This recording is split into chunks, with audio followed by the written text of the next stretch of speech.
Deku Fanfic. It was a silly quirk. Good for making the other kids laugh. Good for decorating school projects. Good for anything except hero work, or so everyone said. Especially Kacchan. Heroes needed strength, speed, power. Not crayons and sketchbooks. But Izuku Midoriya never stopped drawing. Because when he put pencil to paper, something extraordinary happened.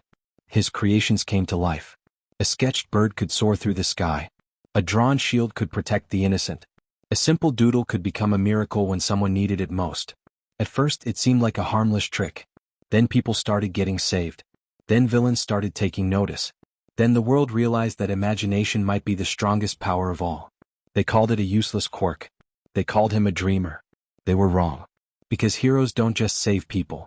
They inspire them. And nobody inspired the world quite like Midoriya Izuku. Let's go. Before we dive in, if you enjoy dark, powerful what-if stories like this, make sure to like the video, subscribe to the channel, and turn on notifications so you don't miss the next upload. Your support helps bring more stories like this to life, and it only takes a second. Now, let's begin. I'm so sorry, Izuku. His mom cried as she latched onto him, his heart breaking further as his fears grew even deeper. 4-year-old Midoriya Izuku was quirkless. He'd never be a hero. It was the only thought in his head as he stared at the video of All Might saving people. How could he ever be like All Might? How could he ever save anyone? The boy had lost track of time, but at some point, his mom had let go of him and left the room. He only just realized it was dark now. He was only snapped from his trance as his mother turned off the computer. I think that's enough, Izuku," she said, gingerly, placing some paper in front of him. "Why don't you draw a picture instead? I'm going to go make dinner. I'll make your favorite, okay?" The boy looked down at the paper and pencil, scowling. "It's not fair. Kacchan has his stupid quirk. Why don't I have a quirk? He's a big meanie." Angrily, he took the pencil and began scribbling. Before he knew it, he had drawn a crude, stick figure version of himself and Bakugu, with his stick figure punching Bakugus in the face. He was so mad that he just wished for nothing more for that picture to be reality. Midoriya Izuku jumped back, startled. The paper he had been drawing on was gone. It was all gone. Instead, the two crude stick figures had come to life and were on his desk. Stick figure Izuku was punching stick figure Katsuki, while the two made little gibberish noises. Equal parts thrilled and terrified, Izuku screamed, Get in here." The next day at preschool, Midoriya was thrilled to show his classmates his quirk. A small group of children were gathered around a table as little stick figures and vegetables with faces danced along the table speaking in gibberish. "That's so neat." A girl with curly green hair and sharp teeth, Tokage Setsuna, cheered from the other side of the table. "Can you draw me a T-Rex, Midoriya?" "Okay." Midoriya cried happily. This was the most anyone at his daycare had talked or played with him. Usually Kacchan ran anyone off, but today the ashen blonde was in the timeout corner for blowing up the class gerbil anyway. Midoriya scribbled the best T-Rex he could for a 4-year-old, and with a poof, a 6-inch monochromatic dinosaur appeared on the table.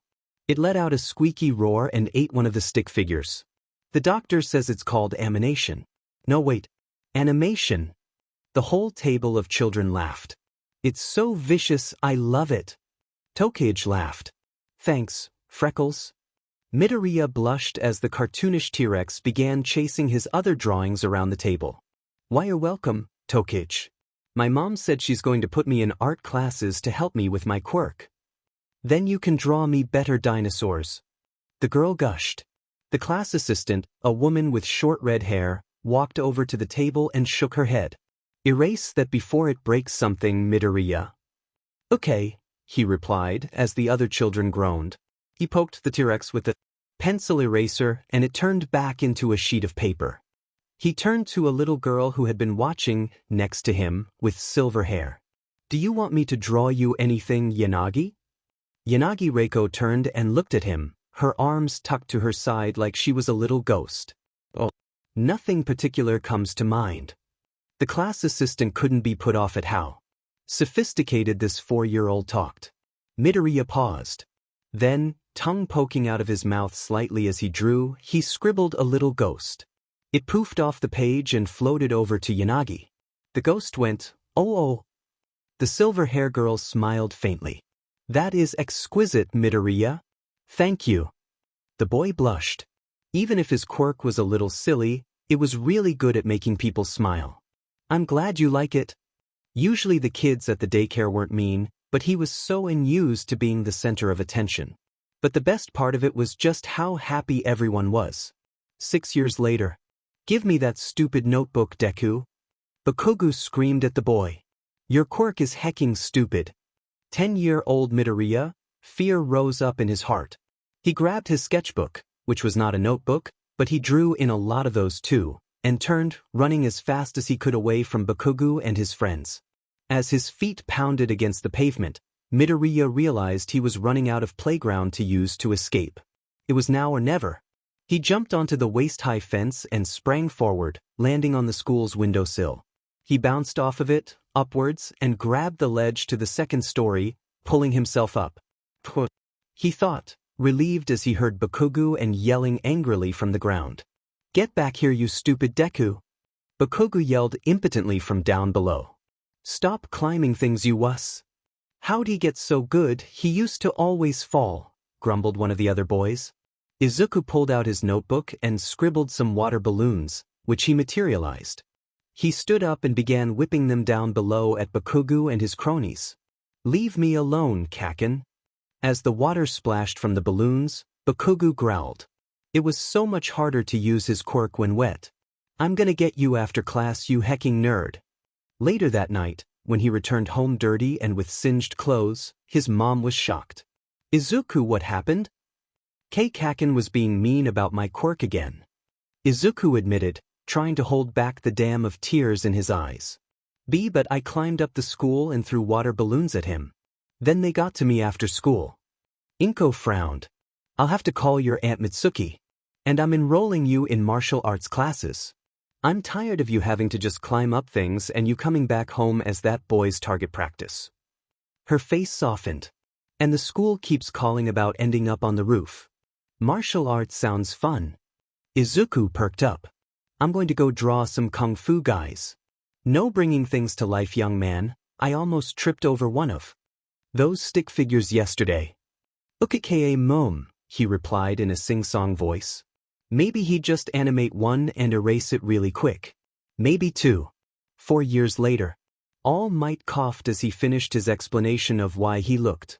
Well, skeletal was the nicest word that always came to mind. But he hadn't expected the young man he'd just saved to cling to his pants as he jumped away. "Yeesh, for a fanboy, you sure are dedicated." All Might sighed. "Now, what was it you wanted to ask me?" Midoriya sighed. "Do you think someone like me, with a weak quirk, could ever be a hero?" "Well, there are lots of heroes out there whose quirks seem weak at first glance," All Might admitted. "No one took Best Jeanist very seriously when he first started until they saw just how dangerous that quirk could be when applied creatively." "What's your quirk, young man?" "Oh, let me show you," Midoriya said, excitedly, before opening up the slightly burned notebook All Might had signed earlier. The symbol of peace waited as the boy scribbled on a page furiously, set it down and closed his eyes. In a second the page went, poof, and a small version of All Might appeared. It looked just like the real thing, except in black and white and only about half a meter tall. It was even 3-dimensional. "I am here," it said in a squeaky little voice. "Anything I can draw, I can make real," Midoriya replied, trying to sound proud. "It's a little harder to make things 3D, but I can manage it." All Might chuckled as he looked down at the little drawing. "Oh, how long do they last?" "Up to a day," Midoriya replied. "Unless I touch them with a pencil eraser." Like. He tapped the mini All Might and it poofed back into a piece of paper. "And once I do that, I can't bring it back. I need to draw something else." All Might rubbed his chin. "To be honest, it's not terribly practical for combat if only because of how long it takes. But I think this could have good rescue potential. With some training it might even be versatile enough to overcome its shortcomings. It's a fine quirk." Why you really think so? Midoriya cried, excitedly. Thank you, All Might. I'll keep training. You need to ask me that? All Might asked. You seem so sure of yourself. There's nothing wrong with your quirk, young man. Oh, some of my classmates say it's weak. Midoriya replied quietly. He opted not to mention that Bakugo had told him to, literally, swan dive off a roof and hope for a better quirk in the next life. Well, even the roughest quirks need work, All Might laughed. Keep at it. Why is my body moving on its own? Midoriya's mind screamed to him as he dodged some sludge and threw his backpack into the villain's eye. The sludge villain, the same one he had encountered earlier in the day and had accidentally freed from All Might's pockets, was attacking Bakugo.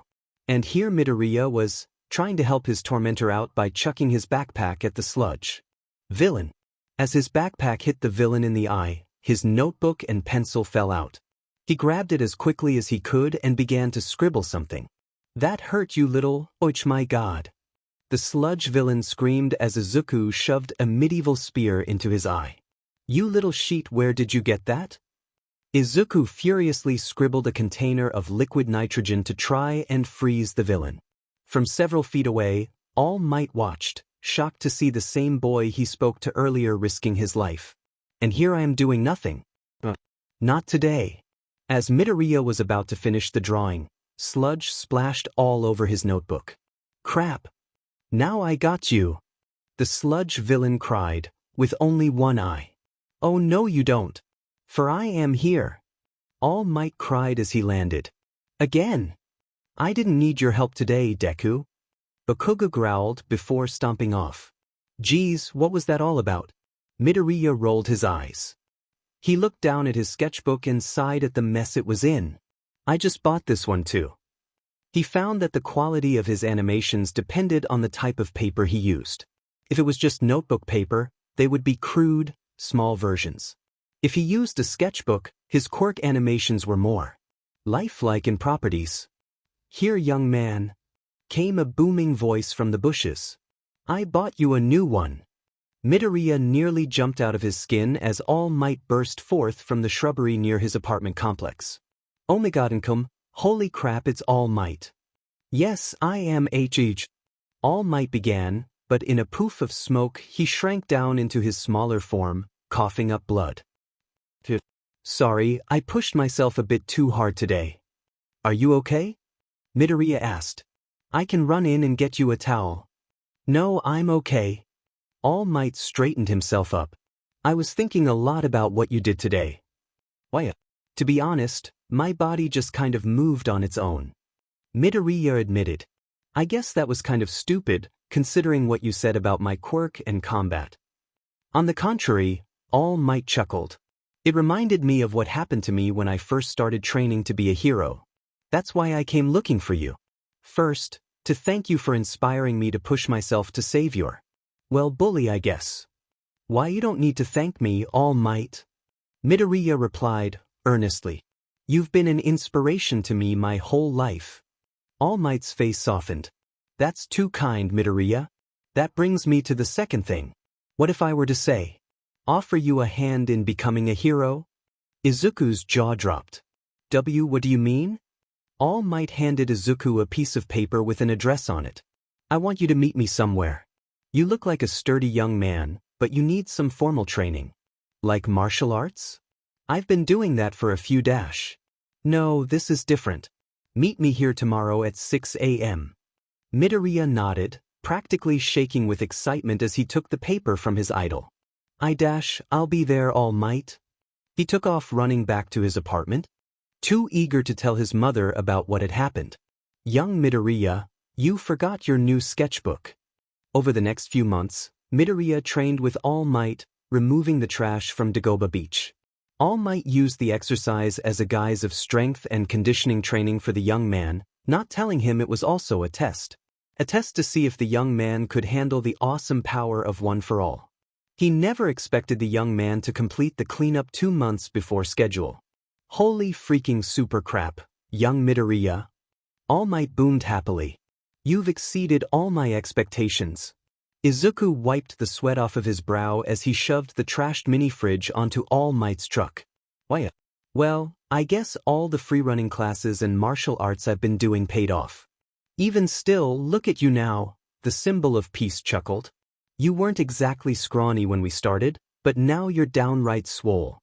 Izuku laughed and blushed, suddenly feeling the need to put his shirt back on in embarrassment. I don't know about that. But the entrance exam for UA isn't for 2 more months. What do we do? This is perfect though. All Might crowed. Now you can train with my quirk. Oh, okay. That makes. Midoriya began, not quite digesting the words. Wait, what? All Might reverted back to his smaller form in a fit of coughs. There was another reason I wanted you to do this, young Midoriya. You see, my quirk can be passed on to someone. Before All Might could even blink, Midoriya had pulled out a hero analysis notebook, where he made sketches of pros in action, and was taking notes. Passed down? Is that even possible? I've never heard of anything so crazy. Hey, no time for muttering. All Might laughed. My quirk is called One for All. Now. Midoriya listened intently as All Might explained how One for All worked. He felt like he had to be dreaming. To have 2 quirks? And be trained by his mentor and hero? That now, if you accept, all you have to do. All Might beefed back up into his heroic form. Is eat this. Midoriya raised an eyebrow at the long blonde strand of hair being held out to him. You're kidding. I would never kid about this, young Midoriya. All Might chuckled. You have to ingest some of my DNA to inherit my quirk. And this is by far the least gross way of doing it. WL. Okay. Midoriya quickly took the hair and put it in his mouth, and then washed it down with a long swig of water from his water bottle. Once he was sure it was down, he touched his stomach lightly. I don't feel anything. All Might coughed and turned back to his normal form. It takes some time to activate, unfortunately. Meet me back here tomorrow afternoon and we'll try to make use of One for All. Okay. Middle school was no walk in the park for Midoriya Izuku. It wasn't that no one liked him. He was one of the friendliest and most helpful kids in his class. He was usually the first to volunteer to help anyone study. Or pitch in on a project. It was just that no one wanted to get close enough to be his friend, because then they were put on Bakugu's sheet list. He'd had a few friends in elementary school, though he couldn't remember their names as they moved away about halfway through, and Bakugu made sure that had never happened again. But he was plenty popular in his art and martial arts classes, which is just where Bakugu's influence couldn't reach. Still, all the struggles of the day were no match to the excitement he had in meeting All Might after school. He ran as fast as he could down to the beach, where his mentor and the #1 hero was waiting. There you are, young Midoriya. All Might laughed. So, do you feel it? The power coursing through your veins. Maybe. Midoriya answered, earnestly. I thought maybe I just had a gas bubble. My stomach has been kind of gurgly today. Is that how you felt on the first day? Oh, it was so long ago, I don't remember? Really? How long ago was it? Midoriya asked, curious to learn more about his hero. All Might cleared his throat. Anyway, we should have you test it out. Punch towards the ocean. Midoriya raised an eyebrow and faced the water. He half-heartedly swung his right arm in front of him and went, ha! No, no, no. All Might groaned. You've got to feel that power, young Midoriya. Set a fire in your chest. Clench your butt cheeks together. Why didn't you say that the first time? Midoriya wondered. He tried to summon as much anger as he could and clenched his whole body, including his bum. He swung again with his left arm. 2 things happened. The first was an explosion of air bursting from his left hand, cutting through the water momentarily parting the sea itself. The second was that Midoriya's arm broke from fingers to shoulder. The 2 men stared at his bruised and limp arm for about 3 seconds before it, and the pain Midoriya registered finally kicked in. Ew. Midoriya howled. Oh God, what happened? All Might freaked out. What do you mean what happened? Midoriya freaked. It's your quirk. It never did that to me. All Might half shouted. Stay right here, I'm going to call someone. I'm not going anywhere. Midoriya freaked out. My arm is shattered. Midoriya sat down on the beach in agony, trying really hard to ignore the shooting pain up and down his arm for what seemed like hours. All Might returned with a very tiny, old woman. But Midoriya recognized her instantly. Recovery girl. He cried as excitedly as he could possibly be with an arm that looked like a purple noodle. The ancient healer took one look at Midoriya's arm, turned, and swatted All Might in the knee. Tashinori, what were you thinking? This sort of thing never happened to me. All Might cried defensively. It was a bit shocking for Midoriya to see the symbol of peace put in his place by an old woman who was barely waist-high. I never got injured using my quirk. All right, hold still, dearie, Recovery Girl sighed, giving Midoriya's arm a smooch that healed it most of the way. Midoriya stared at his arm in amazement as he was able to wiggle his fingers.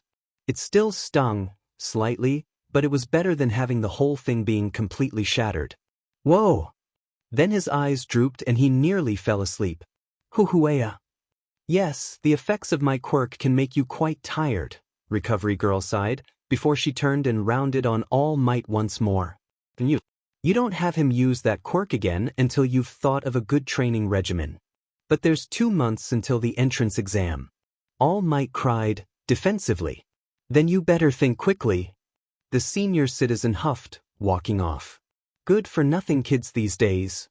As she left, Midoriya and All Might exchanged some rather awkward eye contact. Well then. All Might sighed. I think I have a phone call to make. I have someone who may be able to help us. He had trained me, actually. Someone trained you? Midoriya asked, excitedly pulling out his notebook and forgetting all the pain he had felt mere minutes ago. Who was it? I've never heard about you being trained. All Might couldn't help but chuckle at the boy's enthusiasm. Just hold tight until you hear from me again. And try not to break anything. Midoriya nodded and put his notebook away a bit disappointed. Okay. That night, Izuku couldn't shake the feeling of disappointment as he sat in his room and looked down at his still sensitive left arm. Guess it's lucky it wasn't my drawing hand, he thought. Things never seem to go quite right for me, he thought, pulling out his sketchbook to work on some doodles. First I get made fun of for not having a quirk. Then my quirk isn't cool enough for Kacchan and his JRK friends. Then I'm supposed to get trained by All Might and my stupid body can't even handle his quirk. It's going to take me forever to be a hero. Frustrated, the boy drew a turtle, crudely, a reflection of his feelings about his progress. But as he tapped it to bring it life, something was different. He felt the same release of energy he had as when he tried to punch the ocean earlier today. And instead of a monochromatic, crude turtle sitting on his desk, there was a fully covered, incredibly detailed, really large turtle on his desk. The legs of the desk groaned under the weight, and Midoriya jumped backwards as the animal tried to snap at him. Whoa! He yelled out. Izuku, honey, is something wrong? His mom cried before opening the door to his room and screaming, "Oh my God, how did that thing get in here?" Carefully, Izuku tapped the turtle's shell with his eraser, and it changed back into the drawing. Holy crap, he muttered to himself. Can one for all supercharge my own quirk? How did you do that, honey? Inkoeshat. I just been training my quirk with my trainer, Mom, he answered. It wasn't technically a lie. He figured. I need to tell All Might about this. That next weekend, All Might had Midoriya meet him back on the beach. To the teen's surprise, another senior citizen was with him. Though this was an older gentleman who was dressed like a yellow Mega Man and leaning on a cane, which was a little different. But after the year he had, nothing surprised Midoriya much anymore. All Might, Midoriya said cheerfully, guess what I learned about One for All? All Might tilted his head quizzically at the boy. What's that? Check this out, the boy replied excitedly. As he did, All Might and the old man exchanged confused looks. He knelt down on the ground and took out his sketchbook and drew the roughest sketch of a dog. He held it up to show them. Great job, I'll hang it on my fridge, the old man huffed sarcastically. No, but that's the thing. Midoriya explained eagerly. If I tried to bring this to life, It would just be a crude little black and white stick figure or something. But if I use one for all. Midoriya tapped on the paper, and with a poof, a large, brown dog appeared, tackling Midoriya to the ground and liking him. Down boy. I should have done a turtle again. The dog barked and circled the three males excitedly. All Might's jaw dropped. You used one for all to do that? That's actually rather incredible that it was able to beef up your quirk like that. Yup, Midoriya said proudly. He jumped in front of the dog and booped its nose with his eraser, turning it back into the crude drawing. All Might looked to the old man. Have you ever heard of one for all being used like that, Gran Torino? The old man, who Midoriya gathered was Gran Torino, rubbed his chin and grinned. I'ma say, that's news to me. The old man took a step further towards the teen. The name's Gran Torino, son. I used to train this lunk back when he first took on one for all. Midoriya sprang up and bowed politely. It's a pleasure to meet you. Oh, this one has manners, the elderly man laughed. Well then, Toshinori tells me you've got some martial arts training. Yes, sir. Good. The old man threw his cane aside. This will be fun. That.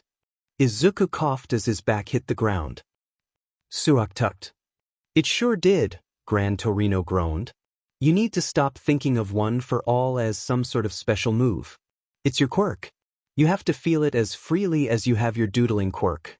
Do you only use your hands to make art? All Might raised an eyebrow at the old man. Of course he does, that's how art works. No, of course not, Midoriya sighed as he sat up, making All Might feel incredibly stupid. Gran Torino walked up to the boy and tapped his forehead. Starts up here, doesn't it? Midoriya nodded. All Might's eyes widened. Guess the old man has an appreciation for the arts. Where else does it go? Gran Torino asked. Oh, I have to get the idea. And then I have to feel really good about it. Midoriya replied. Like in my heart and my gut. I have to really focus. My tongue pokes out a bit and I sit a certain way when I'm really in the zone. It's a whole body effort, right? Right. Midoriya nodded. Then his eyes widened. Oh. I have to spread it across my whole body. Just like I'm a piece of art. Don't go getting a big head about it, Gran Torino quipped with a dry laugh. It drew an embarrassed laugh from Midoriya as well. The Mona Lisa, you are not. Now get up and try it out. Over the next few weeks, Midoriya worked out with Gran Torino and All Might after school, and stayed up late practicing his animation quirk. Through a little experimentation, he found that while better quality, his creations still only had a hard limit of 24 hours. And just like using what he called color fill, he had control over just how good he wanted his creations to be, depending on how much he concentrated on their animation. So when it was time for the big UA entrance exam, he'd never felt more ready. He left his mom's car that morning, still sketching in one of his notebooks, as he always was. Izuku, honey, watch where you're walking. His mom scolded from the car window. Izuku waved to his mother to acknowledge her, but still kept sketching the building as he approached it. Such beautiful architecture, I at least have to get a rough copy of it. Not watching where he was going, he tripped over a rock and stumbled, his pencil and notebook going flying out of his hands. Before the two items could get too far, they paused in the air, surrounded by a faint, ethereal white glow. Slowly, they floated back down to him. Wait! He mouthed quietly as he took the notebook and pencil from the air, looking left and right. My apologies, I just did not wish for you to lose your work. Midoriya jumped and turned to see a girl with silver hair and blue eyes approaching him, her fingers outstretched as if she was controlling a puppet. She looked vaguely familiar, but he couldn't place where he had seen her before, probably because she had a mask covering the lower part of her face as part of her hero costume. His costume was a little less awesome than hers. He had designed it to be like All Might when he was younger, just in a green color scheme. He had foregone any sort of hood or mask, and instead put a utility belt for plenty of paper and drawing utensils. She's also really pretty, he gulped, before forcing a rigid smile on his face as he tried not to stare at the form-fitting kimono she had on. Thank you. He bowed. Is why your Q-Quirk telekinesis? It was no trouble. the girl replied with a near monotone and flat expression. Yes, something like that. I call it poltergeist, but it functions as telekinesis. Oh, that's amazing. Midoriya gushed, his nerves melting away. When this is over, I'd love to draw it in action. He blushed. Sorry, that's kind of weird. I do not find it odd at all. The girl replied, shaking her head. I'd inquire further, but I believe the test is about to begin. Shall we head inside? All right, of course. Midoriya felt pretty good about the written portion of the test. He had loved to learn about quirks, heroes, and their history so that he could draw it better, but he struggled enough with it to leave some lingering doubt in his mind.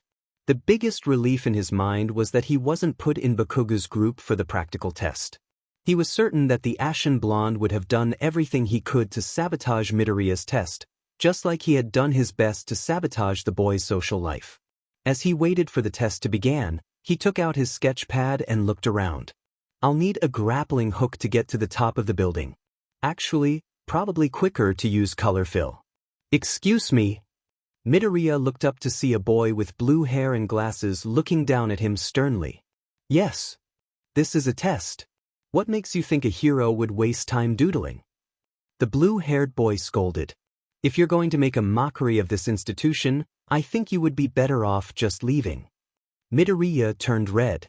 And no, it's not that, my quirk dash. I believe it is part of his quirk. Came a third voice. Midoriya turned and saw the same girl who had helped him out earlier had snuck up on the two of them. She still had a very neutral expression on her face, which almost seemed unnerving for the tallest teen. The bespectacled young man walked away, but he still had a disapproving look on his face. My apologies, the girl said. I think we are all feeling the pressure of the exam. How have you been faring? Midoriya raised an eyebrow at her. You mean, since this morning? The girl tilted her head at him and raised her visible eyebrow just slightly. Do you not recall, Midoriya? It was his turn to tilt his head back at her. You know my name? We dash. Before the conversation could go further, Present Mick's voice echoed across the arena. What are you waiting for? Get moving. Midoriya looked down to see the girl had already left, along with a ton of the other participants. Crap. Using color fill at 15%, he was able to quickly use enhanced parkour moves to free run to the top of a skyscraper. With the aerial view, he could see a cluster of robots much further from the various students. Time to go to work. He grinned. Ripping the notebook from his waist, he quickly sketched a hoverboard and a rocket launcher. Within seconds, he was flying 10 feet off the ground and the board, and shot a missile at a cluster of 5 three-pointer robots. Oh yeah, he said to himself, happily. As they all exploded, he swung himself over on top of another building to get a better vantage point. As luck would have it, a few two-pointers were marching along towards two students who weren't faring too well. Perhaps their quirks aren't combat-related. As the robots enclosed the pair, Midoriya drew a giant thwomp and tossed the page over the side of the building before animating it. The giant rectangular block fell from the sky and crushed the robots, saving the two students. They looked up to see Midoriya waving to them. Thank you, one of the girls called. Oh, he rescued those two and took out a few robots, Midnight purred. This one looks promising so far. Yes, few other students have racked up 19 points so quickly, and a few rescue points to boot. All Might chuckled, trying not to show any bias. Even more so, this kid has 2 quirks. Edge Shot added. Pretty rare. You think he'd stick with the enhanced strength over the art stuff. Midoriya used color fill at 8% to punch the top off a 1-point robot, but shook his fist out as he did. Crap, I need to draw myself some better gloves if I want to do that. He drew a few grenades and hopped back on the hoverboard. By his estimation, he had racked up about 40 points or so in the last few minutes. The robots were pretty sturdy, but it didn't take more than a grenade or a shock from a taser to immobilize them. By contrast, taking them out with color fill was a bit harder, if only because he was punching or kicking solid steel. Suddenly, a rush of people began rushing towards him. Run! Someone screamed as about 50 students ran past him. In the stampede, he got knocked to the ground, and made panicked eye contact with the same blue-haired boy. What the crap? He groaned as he stood up. As he looked ahead of him, he immediately realized what the need to panic. Present Mick's words from earlier about a 0-point obstacle to avoid came into view. It was absolutely monstrous in size, towering over any of the other buildings. It was a terror, a kaiju, a creation made only to strike fear into the hearts of mankind, to scare out any who would not be serious about real hero work, a sign to abandon all hope. "Oh man, that thing's so cool, I wish I could draw it," he said in awe, stepping back. He held out his fingers in a frame to try and commit to memory. But as he tried to get a mental image for later, he noticed it was stomping right towards a brown-haired girl who was struggling under some rubble. "Oh crap!" he cried. He quickly took out his sketchbook and drew a comically oversized slingshot, which he poofed onto the ground. As he did, he saw the silver-haired girl from earlier running past him. "Oh hey wait, I need your help." The girl with the silver hair and kimono stopped and looked at him. She glanced from Midoriya to the slingshot, eyebrows raised. "Surely you must be joking." "About launching myself at the robot?" "No," Midoriya replied, giving her a grin. "Midoriya, it's too dangerous to dash." "No, this is foolproof," he insisted. "You have the poltergeist quirk, right?" She nodded. "Just use it to pull back on the slingshot and shoot me at the robot," he directed, as if he was giving the girl directions to the grocery store. "You're mad," the girl replied plainly. But it was too late. Midoriya had already put himself in the seat on the slingshot. "Probably. But come on, it's just like Angry Birds. Aim for its chest." The girl just shook her head, but did as asked. Midoriya felt the slingshot stretch backwards and groan under the pressure. "I hope you know what you are doing," the kimono-clad girl said as she let go. Midoriya zoomed through the air towards the robot. Color-filled dropkick. He pushed his limit up to the maximum he could manage without hurting himself, 15%. As his feet planted into the robot, he ignored the stinging pain that shot up his entire lower body and used the recoil to kick off. The robot groaned under the pressure and stumbled backwards. Once he righted himself in the air, Midoriya took out a pre-drawn rocket launcher he had saved in his utility belt for just the occasion and animated it into his hands. "Fire in the hole." The rocket made contact with the robot's head and exploded, causing the robot to collapse altogether. Midoriya grinned at his plan succeeding just the way he visualized it. That was until gravity kicked in and his notebook and pencil fell out of his belt. "I should have drawn a parachute," he sighed as he plummeted towards the ground. He turned towards the ground and tried to prepare one for all. He'd probably have to break a limb to create a big enough air pocket to save himself. He braced himself. But about 40 meters from the ground, he began to slow down and realized he was surrounded by the same white, ethereal glow he had seen earlier. As he was slowly lowered towards the ground, the girl with the silver hair and the kimono walked over to him. "That was quite reckless, Midoriya. You are lucky my quirk can manipulate beings other than myself." Midoriya let out a sigh of relief as his feet hit solid ground, and the buzzer for completing the test sounded across the arena. He bowed to his savior, politely. Thank you, miss. Any further down and I would have ended up looking like a Picasso or a Pollock." The girl chuckled. "Well, glad to see you still appreciate art." Midoriya tilted his head. "What do you mean?" She went to say something to him, but Present Mick's voice cut her off. "Will all examinees please exit the battlefield? Please report to Recovery Girl for injuries."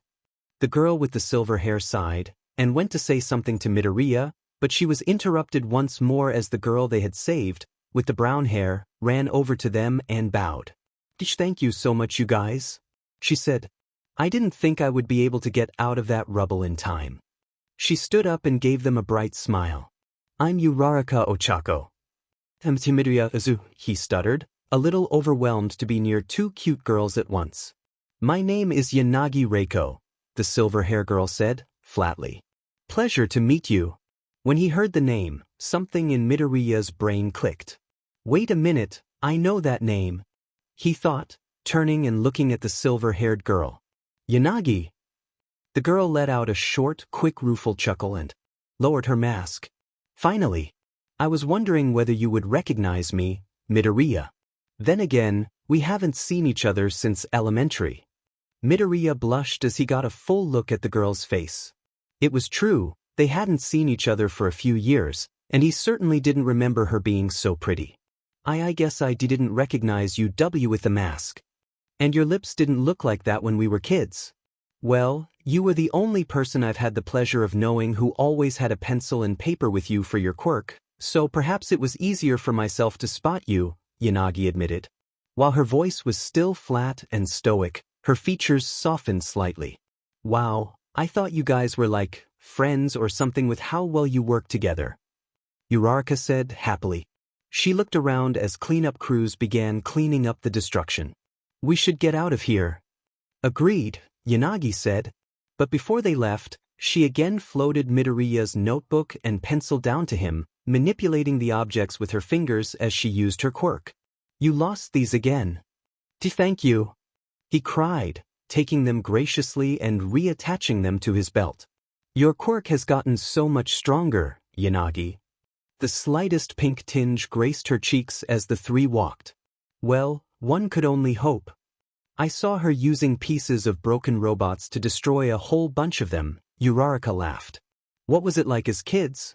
She used to be able to lift one thing at a time, no bigger than a chair, Midoriya replied. I still thought it was the coolest thing ever. I think I still have the picture I drew of you making my mom's armchair float somewhere in my desk. Well, now I can manipulate objects up to as big as a person. Though I have a hard limit of about 12 things. Yanagi said quietly. Besides, not only has your quirk changed exponentially, you never mentioned you had a strength-bursting one as well. Yeah, what was with you drop-kicking that robot? Uraraka added eagerly. You were like a green missile. And then you legit shot a missile. You two are like short range, mid-range, and long range all wrapped up in a green and silver team. The two of them blushed. Midoriya, having been sworn to secrecy about One for All, told his practiced lie, despite how guilty it made him feel. The strength one actually developed late. I'm not as comfortable with it as I am the art stuff. The three chatted about their quirks until they had left the battlefield, where they were advised by Present Mike that they would be mailed the results in a few weeks. After leaving the building, Uraraka split off from the two, leaving Yanagi and Midoriya to catch up as they retreated back to their vehicles. So now you can make lifelike creations from all your drawings? Color and size? Yanagi asked. That's exquisite. I bet Tokage would be thrilled to hear that. That was another name that clicked in Midoriya's head. Tokage. Tokage. That was the girl with the green hair and lizard tail quirk, right? Where she could pop her limbs off. Yanagi confirmed. Tokage is also attempting to get into you today as well, though she had the good fortune to get in on recommendations. Midoriya's jaw dropped. Yanagi chuckled.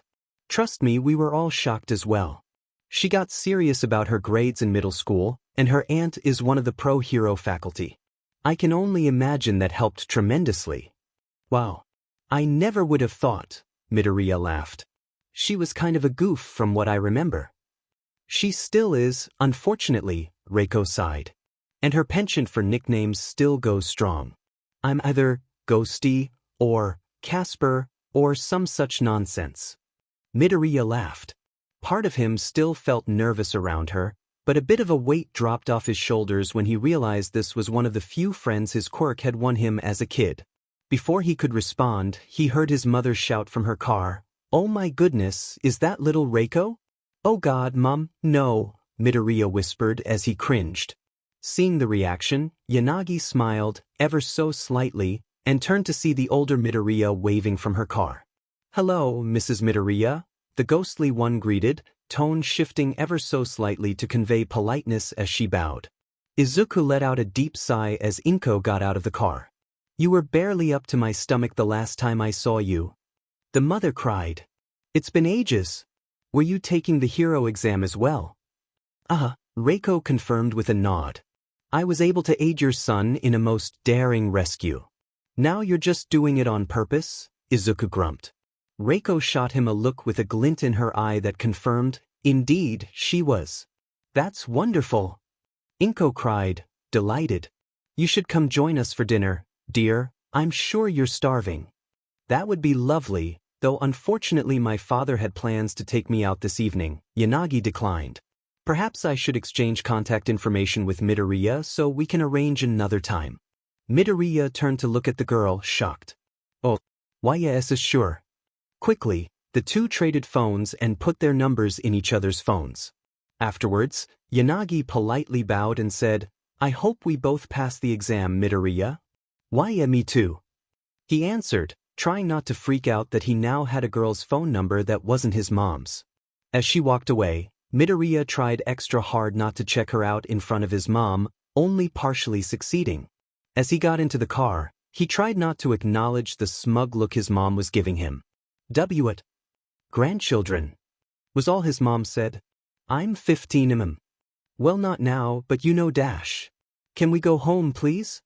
He asked, burying his face in his hands. I am also starving. Me, your precious son, who would also enjoy eating dinner. Inko laughed. Fine, fine. On the drive home, Yanagi took out her cell phone and began to text one of her oldest friends. Me, greetings Tokage. How did you fare in the recommendation? Exams? Raptor. You know, you can be less formal in text. Raptor. But good. Aunt Namuri says I'm a shoo-in. How about you? Me, I am semi-confident in my practical performance. I have some doubts on the written. Did you want to come by later and discuss it over some scary movies? Me, and again, Jurassic Park does not qualify as a scary movie. Raptor. Wow. Big rude. You ask me to come over and then you break my heart. I thought we were friends. Raptor. But yeah, I'll swing by later. Over the next 2 weeks, All Might had to avoid contacting Midoriya so that others would not suspect anything about the symbol of peace having a protege. While Midoriya understood, the anxiety of waiting was driving him nuts. He could barely even draw anything, which was a first for him ever since his quirk manifested. So 2 weeks later, when a hollow disc arrived in the mail, he barricaded himself in his room immediately to watch it. Setting it on his desk, he clicked it open with bated breath. I am here. The All Might holographic cried, in virtual form with some good news. As soon as the words, good news, hit Midoriya's ears, he grinned ear to ear as he took in the news. He had scored third highest in battle points, and first in a hidden factor called rescue points. So beginning this spring, you will be enrolled in the Hero Course Class 1B. And just so you know, there was a lot of fighting about who was going to claim you in their class. Midoriya felt himself blush. More than one teacher wanted him in his class? That was awesome. He watched it once more to make sure he wasn't dreaming, and as soon as it finished again he rushed from his room, where his mom was waiting, and immediately hugged her. I got in. You got in. I got in. My baby got in. Crying ensued from the both of them. Inko recovered first before wiping her eyes. Well then we'll need to make your favorite for dinner. Katsudon. Yes. Izuku fist pumped. Oh, and I need to get some designs to UA's support course. Inko watched as the boy ran back to his desk and began sketching his modifications. It was an odd feeling for Inko. She had been watching that boy draw at that desk for almost his whole life. After his quirk manifested, he sometimes spent the whole day doing it. She'd never have dreamed it would have gotten him into his dream school, but her chest swelled with pride as she watched him. So, as your new homeroom teacher, it gives me great happiness to accept you to Class 1BS Hero Course, the holographic Vlad King recording said as it sat on Yanagi's desk. Nice. Tokage said from Yanagi's bed where she was sitting. That's the same one I got. Oh, I thought maybe the recommendation students would have gotten something a bit more elegant. Yanagi said back. You know, Casper, with the monotone I can't tell if you're being sarcastic and giving me shit about the recommendations thing, or if you're being serious. Satansa groaned. And I consider this ability my greatest gift, Yanagi replied with only a faint smirk. Her phone vibrated and she levitated it from her pocket with her quirk. She sighed as she read it. Looks like Dad is working late tonight. Says we can order a pizza, but nothing too crazy. Payday is still a few days off. Tokage's expression fell. Well, Want me to see if you can crash me and my parents' dinner plans? You know that if my father is working into the night, your parents likely are too, Yanagi deadpanned. I mean, I can ask, Casper, Tokage replied, already texting. Not minutes later, she got a buzz back that confirmed, indeed, the two teens were on their own. It had been about 5 or 6 years since both Tokage and Yanagi's families had moved to the Saitama prefecture. Yanagi's father and Tokage's parents were partners in the same support tech firm, and when the company expanded, they had been placed in charge of the new facility. Funnily enough, while the girls were close before the move, they had become nigh inseparable after the move. When they started up life in a new area and a new school, they found a familiar face was more welcome than they remembered. Ever since then, the girls were together almost every day after school. Once, Tokage had introduced Yanagi to someone as her albino half-sister, and their friendship suffered a nasty blow, but that was water under the bridge. So are you going to bleach your hair once more before school starts? Yanagi asked. No, Tokage sighed, scrolling through pizza options. To be honest, I think I want to leave that gyre stuff behind, you know? It just felt. I dunno. Kinda shallow. I'm practically a woman now. Ah yes, that plethora of dinosaur stuffed animals that adorn your bed just bellows adulthood, Yanagi quipped, drawing an eye roll from her friend. But I think you look exquisite with your natural hair. That green is so rare, and a very lovely color. Tokage blushed slightly. For all her bluster, genuine compliments made her squirm. Thanks, I guess. Something clicked in Yanagi's mind when she saw someone with green hair blushing. Oh, speaking of, guess who was in the exam with me? Midoriya jumped as his phone buzzed. He grabbed it, expecting it to be All Might again. He was to have one last sparring session tomorrow with Gran Torino before he went to the school, but that message had come about an hour ago. When he looked at his phone screen, his throat went dry. One unread message, Yanagi Reiko. He'd never really texted with a girl before, but when he opened the message and it read, Greetings, Midoriya, he knew that this was a bit different than normal. She speaks kind of verbose sometimes. She must text that way too. Me? Hey Yanagi. Yanagi, I received confirmation that I shall be attending UA. I had not heard from you, so I wanted to see if you had been successful as well. Me? Yeah, I got in too. Sorry, I didn't even think to text you. What class are you in? Yanagi, it is no trouble, I should have reached out as well. Tokage and I will be in class 1B under the hero Vlad King. Yanagi, Tokage says hi, by the way. She is eager to reacquaint with you. Me, I'm in the same class as well. And I say hi back.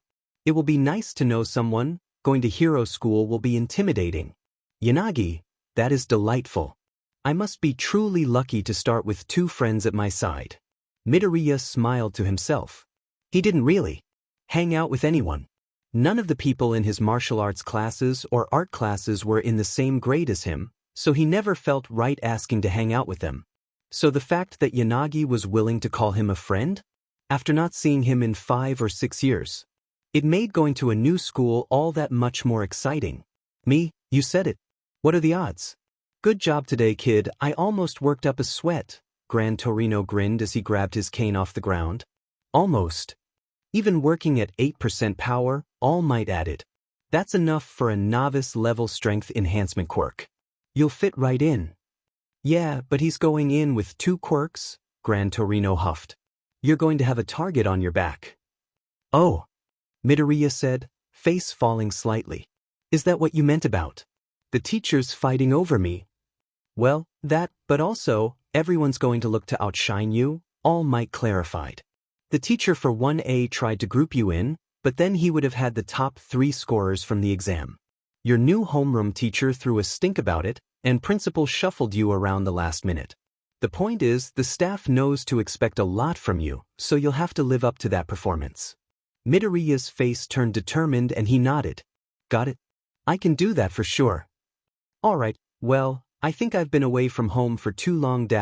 Gran Torino began. Wait. Midoriya blurted out. See, can I get a picture so I can draw you? I like to draw every pro I've seen in person. Gran Torino rolled his eyes. You better not go asking girls that, or they'll think you're a big pervert. Midoriya blushed. Good point. It was a day he dreamed would never happen. I mean, he'd always hoped his quirk would be good enough, but a lifetime of having it put down really made it seem like a pipe dream. But here he was, outside of you, red shoes strapped in, backpack on his back, and sketchbook under his arm. Broccoli? Broccoli, is that you? Huh. He turned around to see a girl his age running towards him. When he saw the shaggy green hair shaking as she ran, and the sharp teeth, he recognized her. He smiled. Good morning, Tokage. He couldn't help but yelp as the girl jumped into him with a flying hug. He'd always remembered her as kind of a goofball, and they were indeed friends as kids, but he wasn't expecting to be greeted so informally. Holy crap, it's been forever, Broccoli. I'd recognize that mop top anywhere, she said, jumping back. But as she did, her hands detached and stayed on his arms. Oh, I was about to say you haven't changed, but it looks like you took a few trips to the gun show, huh? Midoriya blushed. What? He squirmed as Tokage's hands began feeling up and down his biceps. Gun show? I might have to start calling you Muscles. She snickered. She detached her head, which made him jump. Why, you can detach your head now? He said. You could never do that. What are you doing? By now, the floating head of Tokage Setsuna had traveled a full circle around Midoriya twice. She popped her head and hands back to her body and laughed. Boy, Peebo, I was nice to you, huh? Mama likes. She noticeably glanced him up and down once more. Midoriya blankly stared at her for a minute as he tried to process those words. He'd heard all of those words before, sure, but not in that order or directed at him in the form of a compliment. In fact, he couldn't remember a time in his life a girl that wasn't his mom ever said something nice about how he looked. What? Tokage just cackled as Yanagi, who had taken the same train as Tokage of course, walked up to them. Good morrow, Midoriya. I apologize if Tokage has already made you uncomfortable with her wisecracks. It's fine, he gulped. We should get in so we aren't late. The three of them walked into the building, thankful that the first-year students had their classes on the first floor. So it seems like both of your Q quirks have really changed, Midoriya said, breaking the ice the only way he was probably comfortable, discussing quirks. Yeah, I'm up to 25 pieces now. Tokage grinned, showing off her mouth full of jagged teeth. Aunt Namuri was so impressed with that and my middle school grades that she gave me a recommendation. And it has not gone to her head in the slightest, Yanagi deadpanned. Midoriya stifled a laugh as Tokage detached her head once more and floated it up to the ceiling. Doesn't hurt to have your head in the clouds sometimes, Casper. She bumped into one of the light fixtures and added an, ow. Midoriya laughed again. Well, I guess some things haven't changed. Midoriya Izuku, like many third graders, thought recess was the best part of the school day. Not that he didn't get good grades or enjoy his subjects, but it gave him a much-needed break to stretch his legs with the other kids. He especially loved it in the early summer, because they let the children eat lunch outside too. As he sat down next to Yanagi in the grass, the two opened their lunch bags and dumped out the contents. "Want to trade my raisins for your apple?" Midoriya asked right away. "I find these terms acceptable," Yanagi replied quietly, and used her quirk to move the items to and fro, one at a time. "That's so stinking cool," Midoriya said in awe. Suddenly, he felt a tap on his shoulder and turned to look. No one was there. "Ha! Got you again." Tokage snickered as she sat down next to Yanagi and recalled her floating left hand.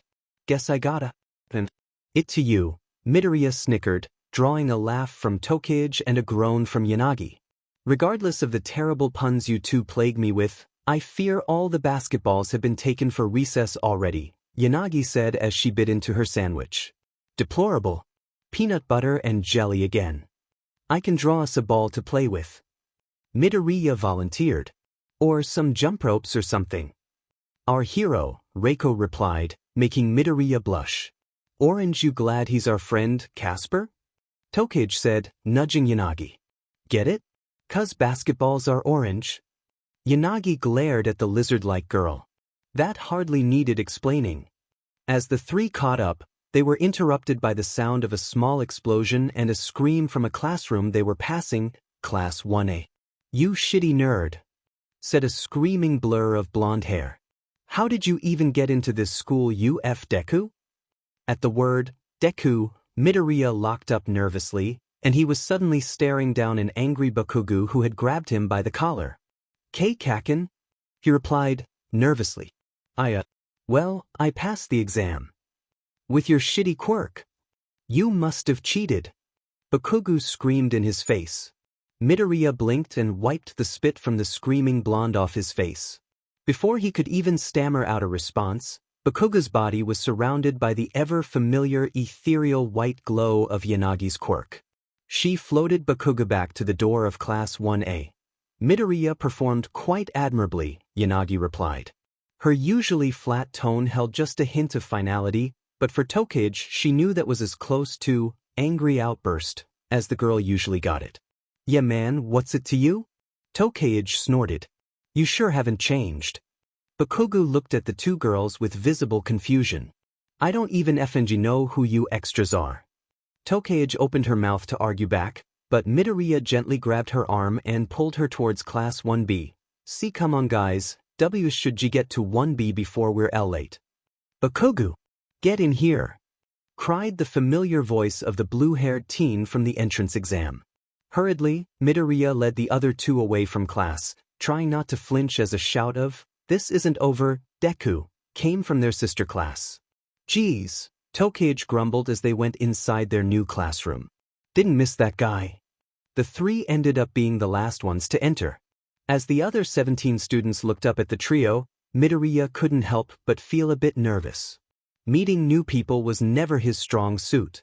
But it wasn't more than a second before a girl with long red hair walked up to them, extending a hand. Hey, I'm Kendo Itsuka. Looks like that's all of us. Tokage, the most social of the three, extended her own arm, literally, by detaching it, and shook the hand of Kendo. Hey Red, I'm Tokage Setsuna. I'll need that back. She popped her arm back on, to the bewilderment of the red-haired girl. The cutie with the green hair is Midoriya Izuku, and the pretty ghost here is Yanagi Reiko. Both Midoriya and Yanagi looked to the side, blushing. Kendo laughed. You guys must know each other? We went to elementary school tea together, Midoriya replied, quietly. Oh cool. Kendo said. Small world, huh? Alright, take your seats, came a gruff voice from the front of the room. The students all looked up to see a rather large and intimidating man in a red hero suit at the teacher's desk. Quickly, all the teens found desks. Good, the man said. My name is Kensekijiro, but I was known as the hero Vlad King. Since I've taken to teaching, my ranking isn't very high, so I'm not too offended if none of you have heard of me. An audible sigh of relief went up around the room, to the teacher's slight annoyance. We have some time before the welcoming ceremony, and later this afternoon we'll take something called a quirk apprehension test. So in the meantime, let's go around and introduce ourselves and our quirks. Midoriya's face lit up and he opened a fresh page in his notebook. New quirks to draw. The teens all went around, introducing themselves and their quirks. Midoriya was ecstatic and listened in detail, taking a little bit of delight when one of them was able to demonstrate their quirks, like Kendo or Shiozaki. He got so wrapped up in his sketches. Oh, how do I illustrate Hananuki's quirk? Midoriya Izuku? Oh, I wonder what Shishida's beast form looks like? Midoriya Izuku. Had lost track of whose turn it was. Kaibara's quirk is hard to really draw, just looks like I messed up the joints. Midoriya. Yes. He answered, jumping as he looked down. Some snickers went up around the class. What, pray tell, are you writing that is so important that you weren't paying attention? Vlad King said. Oh, sorry, it's for my quirk. He replied, standing up. And my name is Midoriya Izuku. And my quirk is called animation. Anything I draw I can bring to life for 24 hours. And I really get excited to draw new quirks. Is that what you've been working on this whole time? Kinoko asked. Why yes, Midoriya admitted. He tapped his drawing of Kendo, and a small version of her appeared on his desk, growing and shrinking her monochromatic fists. You guys have really cool quirks, I kind of just got carried away. That's so cool. Kenda smiled. He's been like this since we were little kids, Tokage added. Alright, settle down, Vlad King told the class, though he had a grin himself. I understand your enthusiasm, but try not to get carried away, Midoriya. According to your file, you have 2 quirks. The class again turned and looked at him, but this time Midoriya could feel a more judgmental gaze from the group. Why, sir? He gulped. It's a strength enhancement quirk. I developed that one late. Oh yeah, you're the guy who totally dropkicked the 0-pointer. Tetsu cried out. Yanagi helped, Midoriya replied, rubbing the back of his head. Yanagi shrank down into her seat, slightly. Well, the teacher said, clapping his hands together. That's a double-edged sword. 2 very different quirks means you'll have twice as many strengths, but it's also twice as many areas to train. Now, I think it's time we make our way to the opening assembly. As all the students got up, Tokage whispered, you just avoided getting on the day 1 sheet list, Broccoli. Yanagi stood between the two. Fear not, there is still time for you to make the list, Tokage. I'll try and keep it to only being on your shit list, Casper, Tokage grinned. Midoriya snickered. I'd like to stay off anyone's shit list, you guys, come on. This feels just like 3rd grade all over again.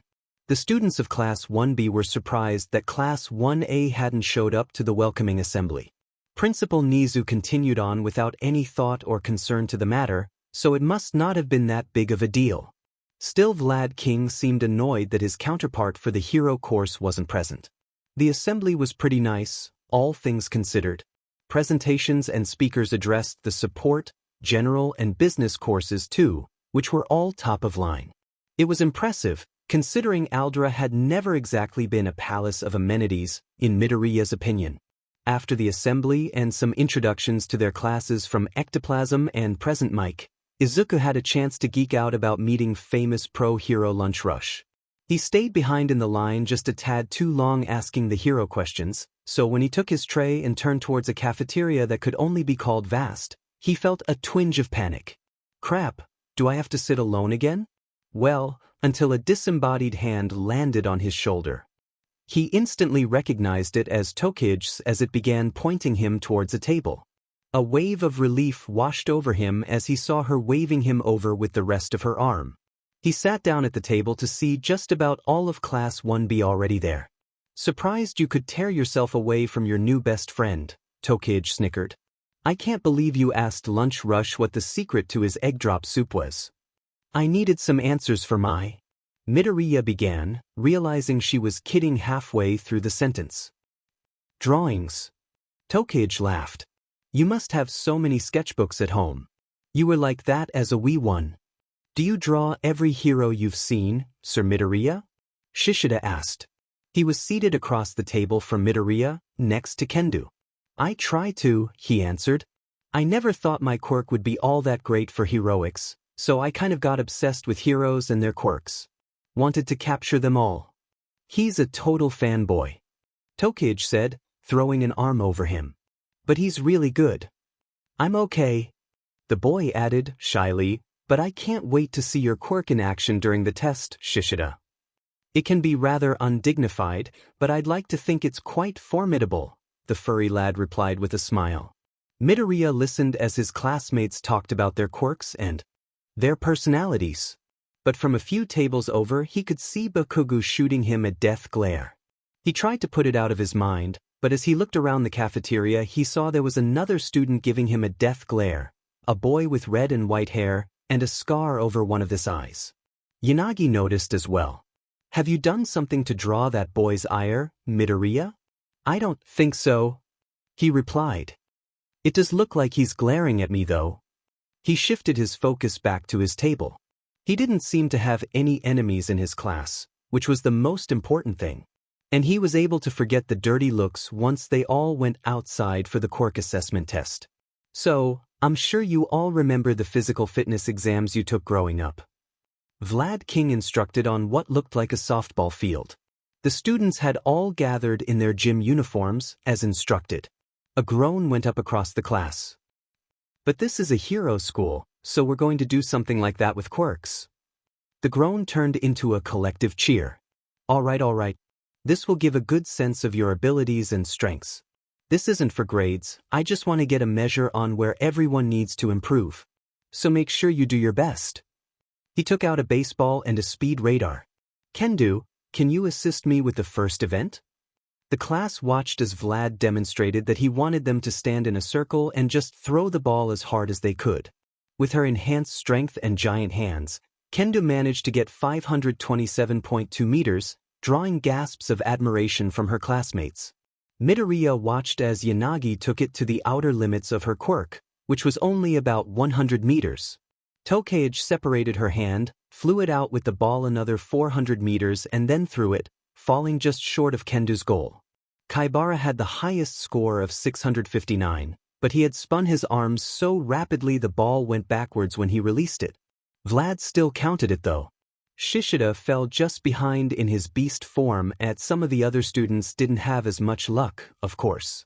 Kinoko's mushrooms were of no help, so she just threw it. Juzo was in the same boat. Midoriya, can you try once with both quirks? Vlad asked.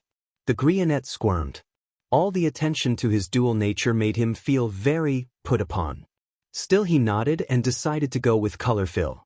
Since he wasn't in combat, he pushed himself all the way up to 15%. With as hard as he mustered, he threw it a good 325 meters. Not bad at all. Is that as hard as your strength enhancement goes? The teacher questioned. Well, no, he admitted nervously. That's about 15%. If I go higher, I actually break my arms. Murmurs went up around the class, and Tokage and Yanagi exchanged a concerned glance. Vlad raised his eyebrows. Well, that doesn't sound like it was fun to figure out. I assume you had to build up some resistance? Midoriya nodded. Well, we'll have to see what we can do to boost that. Now let's try with animation. Try and beat that number. Midoriya nodded and grabbed his notebook and pencil. Tapping his chin a few times, inspiration struck. His classmates watched, curiously, as he quickly drew and animated a shoulder-mounted grenade launcher. Stuffing the baseball in, he aimed and shot across the field. 398 meters. Vlad King replied. I didn't think you could put a baseball into a grenade launcher. You probably can't. Midoriya replied, scratching his cheek. But if I have a vague understanding of what would need to change with my drawings, my quirk adapts it. So it's just, this is a drawing of a grenade launcher that shoots baseballs. I see. All right, on to the long jumps. While Class 1B was out on the field, Monoma Nito of Class 1A watched them from his seat behind Bakugu. He chuckled to himself as Present Mike went over their syllabus for this term's English lesson. Don't they just look so inferior, Bakugu? Shut up, Blondie, Bakugu replied without turning around. Midoriya looked up at the scoreboard. He was placed in third, right behind Shishida and Kaibara, using scoring highly with both quirks. Unfortunately, there wasn't much he could do for a lot of the tests with animation. The ramp and rocket-powered skateboard he drew for the long jump backfired by taking off without him and flying off into the parking lot. Yanagi had scored far lower than him, if only because, despite her quirk's power, she couldn't manipulate herself. Though she did earn some brownie points for retrieving Midoriya's rocket board. Alright, last, we have a 100-meter dash. Vlad King said. Shishida, since you're ranked first, you go ahead and get us started. The sophisticated boy nodded, put his glasses in his pocket, and took to the starting line. As he erupted into beast form and galloped the full 100 meters, the class cheered. I'm never going to get used to that, Kaibara shuddered. Good form. Vlad called. Next up. Midoriya watched as each student went, impressed. Yanagi grabbed a large rock and levitated it while she hugged it, making pretty good time. Tokage just split herself in half, using her legs to run and her upper half to float, racing herself. The legs won. All right, Midoriya, Vlad called. Let's see what you can do faster. Use your strength enhancement there and draw me something to get back. You got it, Midoriya said. He walked up to the starting line and crouched down, charging color fill. Ow ow. Tokage hollered from the sidelines. A few of the other classmates snickered, but Ibra muttered something about sinning. Yanagi merely slapped her own forehead and shook her head.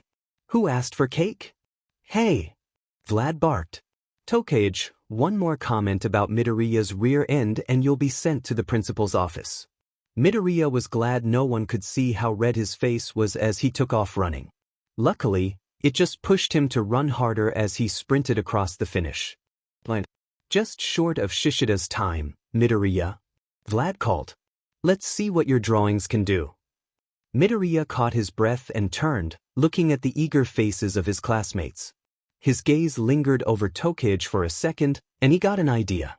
She'd been teasing him all day, maybe he could tease back in some way. He poured his inspiration onto the page and animated it, revealing a muzzled raptor with a saddle on its back. What? Tokage screamed, as the rest of class cheered. Midoriya hopped on the saddle and kicked the raptor's sides. Ya Fizbo! The raptor, aptly named Fizbo, growled and took off running as Midoriya held the reins. As soon as it crossed the finish line, he tapped its head with the eraser and landed on his feet. My claws were sharper than that raptor's, Kamakiri scoffed as the rest of the class cheered and hollered. Vlad scratched at this chin. I have questions. Why was the raptor tame? Oh, I drew it tame, Midoriya explained. Vlad was rendered speechless. It had a saddle, Midoriya continued, nervously. So, I had specified that it was tame. It made sense when I drew it. So it's intent-based? The teacher questioned. Yeah, I think so. Midoriya replied, scratching the back of his neck. You named it Fizbo? Vlad deadpanned. Well, Yoshi seemed too obvious. Well, that was the best time, Vlad said, looking at the stopwatch. Though I've never seen anyone use an animal to do the dash. Anyway, let me tally up the scores. As Midoriya retreated back to the class. He gulped as Tokage rushed up to him and cupped his cheeks, making his face heat up as she got way too close for comfort. Freckles. You can make dinosaurs. Like real ones.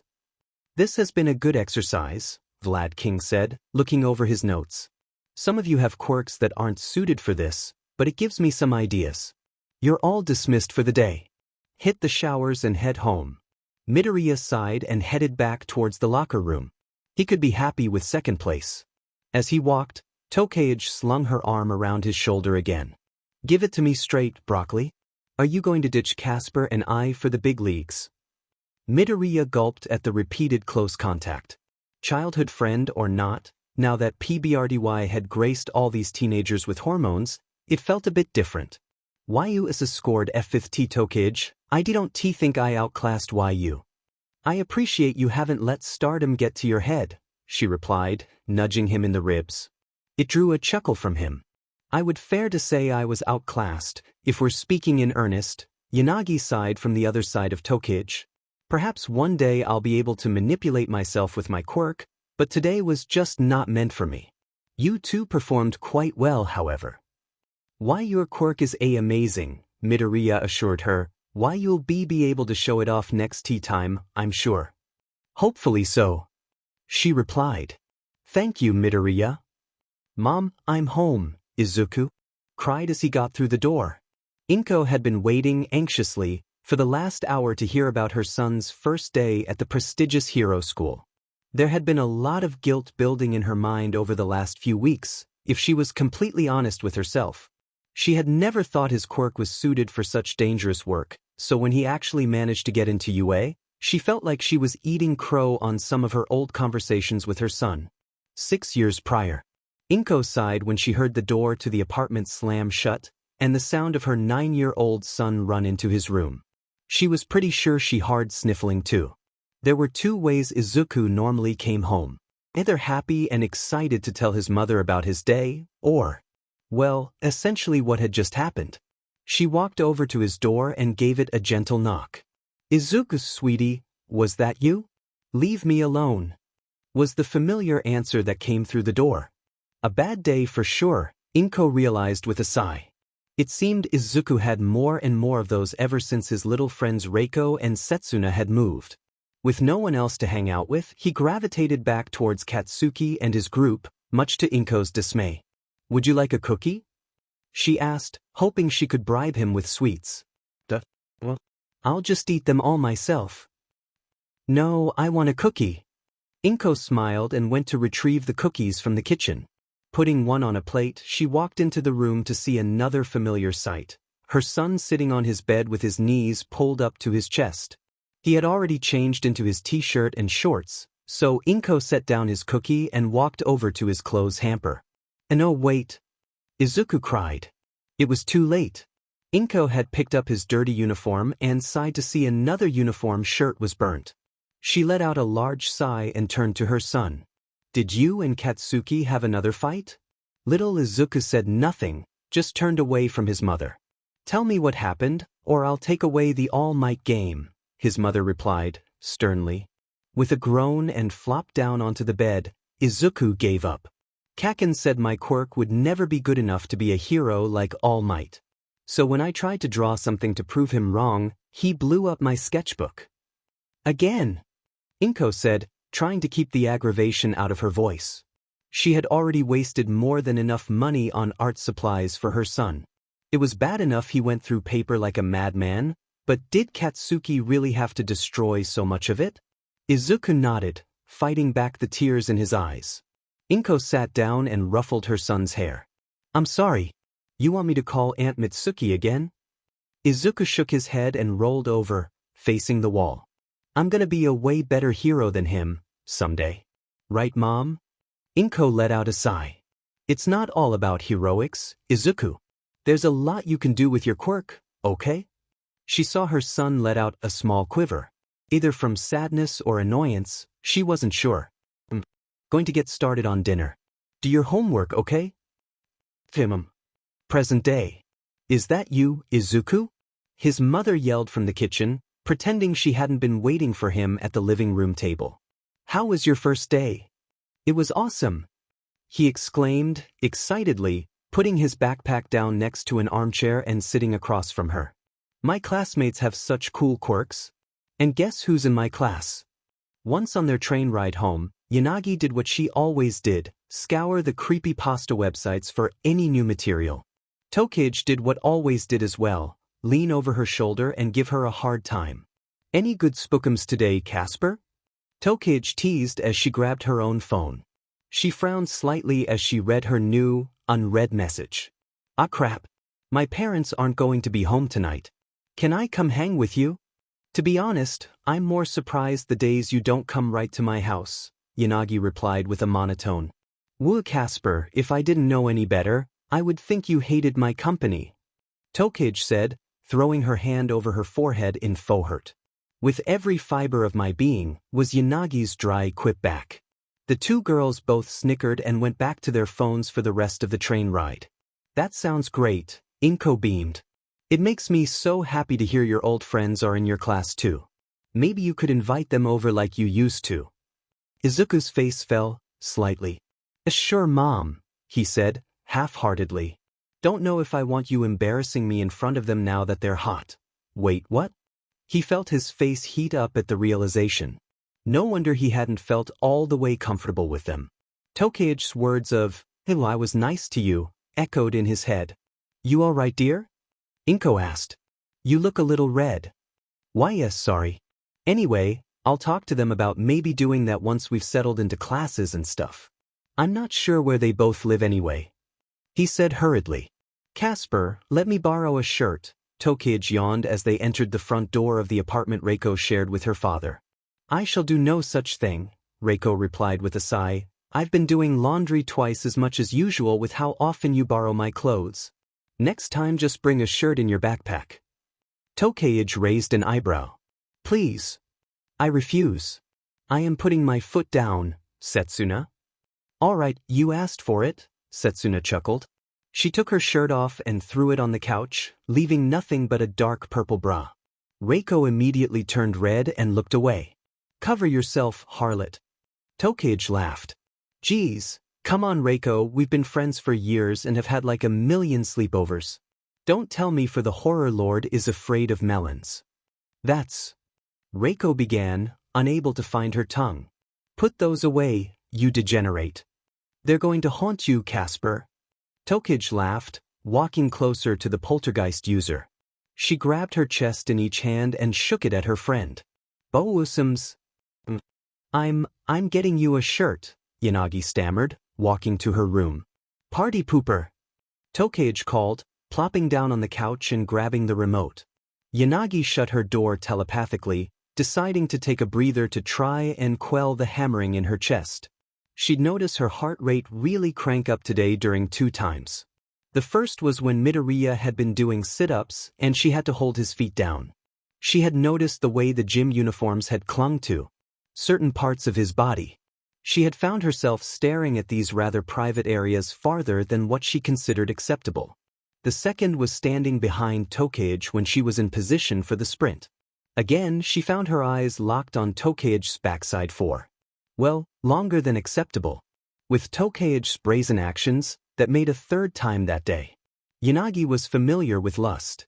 But as she had learned from horror movies, it normally just led to trouble.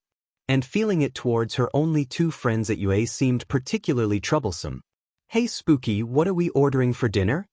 Tokage yelled from the couch. Dad says I can buy. Yanagi sighed. Oh, I suppose this shall keep my school life interesting. Today was the day. If yesterday was a big day as the first day of school, day 2 was when the real heroics began. And since Class 1B had hero training in the morning, everyone arrived on pins and needles. When Vlad left the room, there was a noticeable buzz across the students, because they knew who was going to be teaching them. What do you guys think he's like? Suburaba asked, turning from his seat up front. Ever since he'd found out that Midnight was one of their teachers, he'd taken to picking the front seat. I bet's got as much boom, bang, pw as in the stories. Fukudashi's speech bubble read. What do you think? Awaze asked, turning to Kodai. She hummed with a shrug. But even she looked a little fidgety. Midoriya said nothing, of course, as to not advertise their mentor-student relationship, but even he was excited.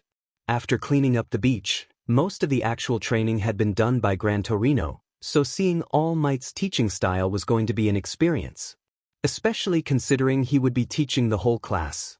Good morning, Class 1B. Came a familiar booming voice from the hallway.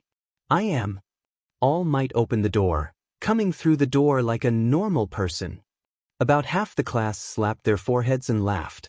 Ah, he's graced us with a retro costume, Kuwaro chuckled. How amusing. Look at all of you. All Might said proudly. The next batch of hero hopefuls for today's society. I hope you all got enough sleep and ate your Wheaties today, because we're diving right into some practical training.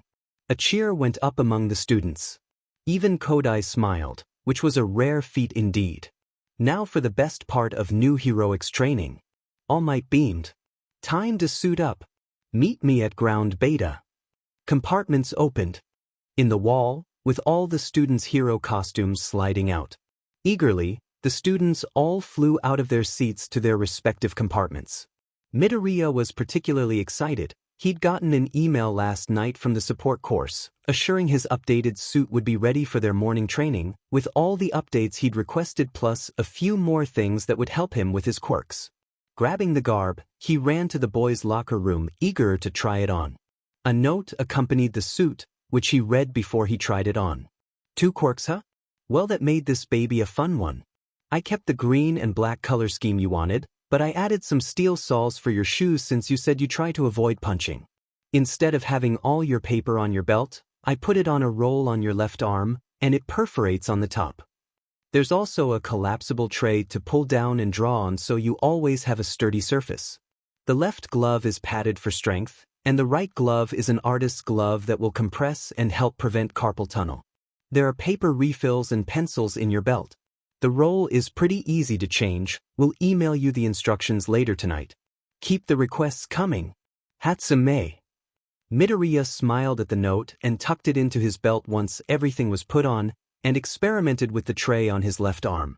The paper was enclosed on his left forearm, making it look bulky, but it was at least protected. He walked out to ground beta, as All Might had instructed, to see most of his classmates were already there. Guess my costume has more parts. Gotta be quicker. Hey there, Freckles. Came Tokage's voice from behind him. Is this hero training or cooking school? Because you look like a snack. He blushed but turned towards the girl. To thank. He started, but his tongue got caught in his throat when he got a look at her. If he had trouble keeping his eyes to himself with Yanagi's costume, Tokage's was something else altogether. It was a completely skin-tight bodysuit that was designed to look like scales, but left little to his imagination. Holy crap. Unfortunately, his gaze did not go unnoticed by his childhood friend. She posed slightly, putting a hand on her hip and playing with her hair. What's the matter, Freckles? Incredibly cute dinosaur girl got your tongue? Sorry. He stammered out, face fully crimson and looking away. She cackled. I'm going to have a lot of fun this year with you, Freckles. Yanagi walked over, already rolling her visible eye. Pay her no mind, Midoriya. I see you have updated your suit since the exam. Why yeah, Midoriya replied, turning his attention to her. But considering how elegant she looked in her own costume, it didn't really set him at ease. I have found a few things that could use some work. She walked over and looked at his left arm. What's that? Trying to quell his hormones and embarrassment, which were both raging pretty hard at the moment, he explained. It holds paper so that it's easier for me to utilize my quirk on the move or while standing. He pulled out the tray and showed them. How charming, Yanagi replied, her mask shifting slightly betraying her faint smile. That will help you greatly, I'm sure. All right, students. We shall pick teams for a hero versus villains exercise. All Might announced from the front of the herd. They shall be Team A, Midoriya Izuku and Shishida Jiroda. Team B, Kuwaro Shirhai and Kodai Yui. Team C, Tokage Setsuna and Kendo Itsuka. Team D, Tetsu and Komori Kinoko. Team E, Tsunatori Pony and Kaibara Sin. Team F, Yanagi Reiko and Rin Hiryu. Team G, Kamikiri Taguru and Bondo Kojiro. Team H, Awaze Yosetsu and Shoda Nairenjiki. Team I, Fukidashi Manga and Shiozaki Ibara. Team J, Hananuki Juzo and Tsuburaba Kozai. All Might explain the exercise to them. One team would be the villains, tasked with guarding and hiding a bomb throughout the 5-story building. The hero team would have to either secure the bomb or secure the villains. Alright, the first match. All Might pondered. Team A shall be the villains and Team C be the heroes. Instinctively, Midoriya looked to Tokage, who responded by giving him a wink and blowing him a kiss. Turning red, he went and found Shishida instead to strategize. Sir Midoriya, an honor to be battling with you, Shishida greeted politely. We have a 10-minute head start, so we should think of our combined strengths. Midoriya nodded and looked at the building and tapped a pencil against his chin. I agree. I think I have an idea, if you'd like to hear it. Certainly. As the two boys made their way into the building, Tokage walked over to Kendo. She felt pretty good about their chances. All of them had scored in the top 5 for the quirk assessment yesterday, but Midoriya was easily flustered. She could get under his skin. Hey, glad we're working together, Kendo said with a grin. I think our quirks balance each other out. Oh, for sure, Red, Tokage said with a grin. So, here's what I'm thinking. I'll levitate my head up each floor before we go in, looking for the bomb. Then we won't have to search and we can stick together. How much longer do we have? Midoriya asked as he furiously scribbled another drawing. Only another minute, sir, Shishida replied. As I thought, there wasn't quite enough time. Midoriya shook his head. We just have to run out the clock. Are you okay splitting up and buying me some time? Shishida nodded. Of course. I'm more of a brawler, and if I can take one of them out early, it's all the better for us. By the way, think there's any way for us to use that? He nodded up towards the PA speaker in the corner. Each room on each floor had one, so that All Might could make announcements during the exercise. Midoriya walked over and looked up to see there was an input port. His eyes widened and he began drawing a boombox. Shishida, you're a genius? Oh well, I wouldn't say that, Sir Midoriya. The exercise has begun. The heroes are on the move. All Might's voice reverberated across the whole building. Shishida and Midoriya nodded to each other. "Good luck, Sir Midoriya," Shishida said as he turned. "You too," Midoriya called out, not looking up from his drawing. "And hey, play up the villain role. Performance is an art, too." "Sure thing." Outside the building, Tokage's floating head quickly retreated to her body, where Kendo was waiting. "They're on the 4th floor," Tokage said, beaming. "Easy." "All right, let's get a move on," Kendo said eagerly. "Show these villains how it's done." Things started falling apart the second they got into the building, however. They hadn't gone 3 steps in the building before there was a screech from the P, and incredibly loud music began pouring from the sound system. "Ugh!" Kendo yelled, covering her ears. "Sensory abuse." "Of course." "What?" Tokage yelled. "Here's a little lesson in trickery. This is going down in history. If you want to be a villain #1, you have to chase a superhero on the run." The PA speaker screamed out at max volume. "I said," Kendo began, but shook her head. She ran over to the speaker and jumped up, punching it with her enlarged fist and smashing it to pieces. The music grew fainter, although the multiple speakers in each part of the floor meant they could still hear it in the distance. Sensory abuse. "Well, won't help him now," Tokage said. "Come on, we know where we're going anyway." The two took off through the hallway. When they saw a speaker, Tokage would shoot her own fists out from her arms and pull the wires at the back of the speakers. Finding the stairs at the back of the floor, they made their way up the stairwell, which was the only part of the building without speakers. While this was a reprieve for them, it also made it so that Shishida, who was guarding the stairwell, could hear their footsteps. The sophisticated Beastman sighed outside of the door to the 4th floor. "I suppose it's time to get into character." As the girls rounded the corner to the 3rd floor, they were intercepted by Shishida diving down the steps at them in full beast mode. "None shall pass." Tokage, who was in front, yelped and split into as many small pieces as she could and scattered so that Shishida went right through her. This gave enough time for Kendo to fully enlarge her fists and catch Shishida as he dove. But even with enhanced strength her big hands gave her, the two crashed through the door to the 3rd floor. Kendo pushed back against Shishida as she held his elbow joints, making it hard for him to move his own arms. Still, he had enhanced strength all over, and was continuously pushing her back. "Hang on, Red!" Tokage shouted. She sent her hands over to where the two were grappling, and gave Shishida the biggest wedges she could muster. Shishida howled in pain at the dirty tactic, and it gave Kendo enough time to out-wrestle Shishida and throw him against the wall. The Beast Man gave her no time to enjoy it, however, as he sprang back up and rammed into Kendo with a headbutt to her chest and face that knocked the wind right out of her. As she fell to the ground, she immediately swatted the beast away with a giant hand. Shishida rolled across the floor, springing up onto all fours with a growl. As he did, Tokage hit him with a special move she had been cooking up. Raptor Saw. Spinning about 10 pieces of herself that were extra bony in a circle, she began rapidly smacking them against Shishida's snout, drawing pained cries from the boy as the rapid-fire attack pushed him backwards. Shishida jumped backwards to get some space, but Kendo was waiting, clocking him in the face with a 1-2 punch combo. He sprawled back on the ground, a little bit slower to get up this time. "Stay down!" Kendo cried, jumping towards him for a double axe handle attack. Shishida barely managed to roll to the side as the giant fists crashed down onto the floor, making the whole building shake. "Never!" 5 minutes remaining. All Might's voice rang out over the music on the intercoms. Tokage closed in on Shishida to keep hitting him with Raptor Saw, but he swiped a large clawed hand at her, knocked her foot and hand to the wall. She yelped and backed all of her pieces off, seeing them looking pretty worse for wear. "Crap!"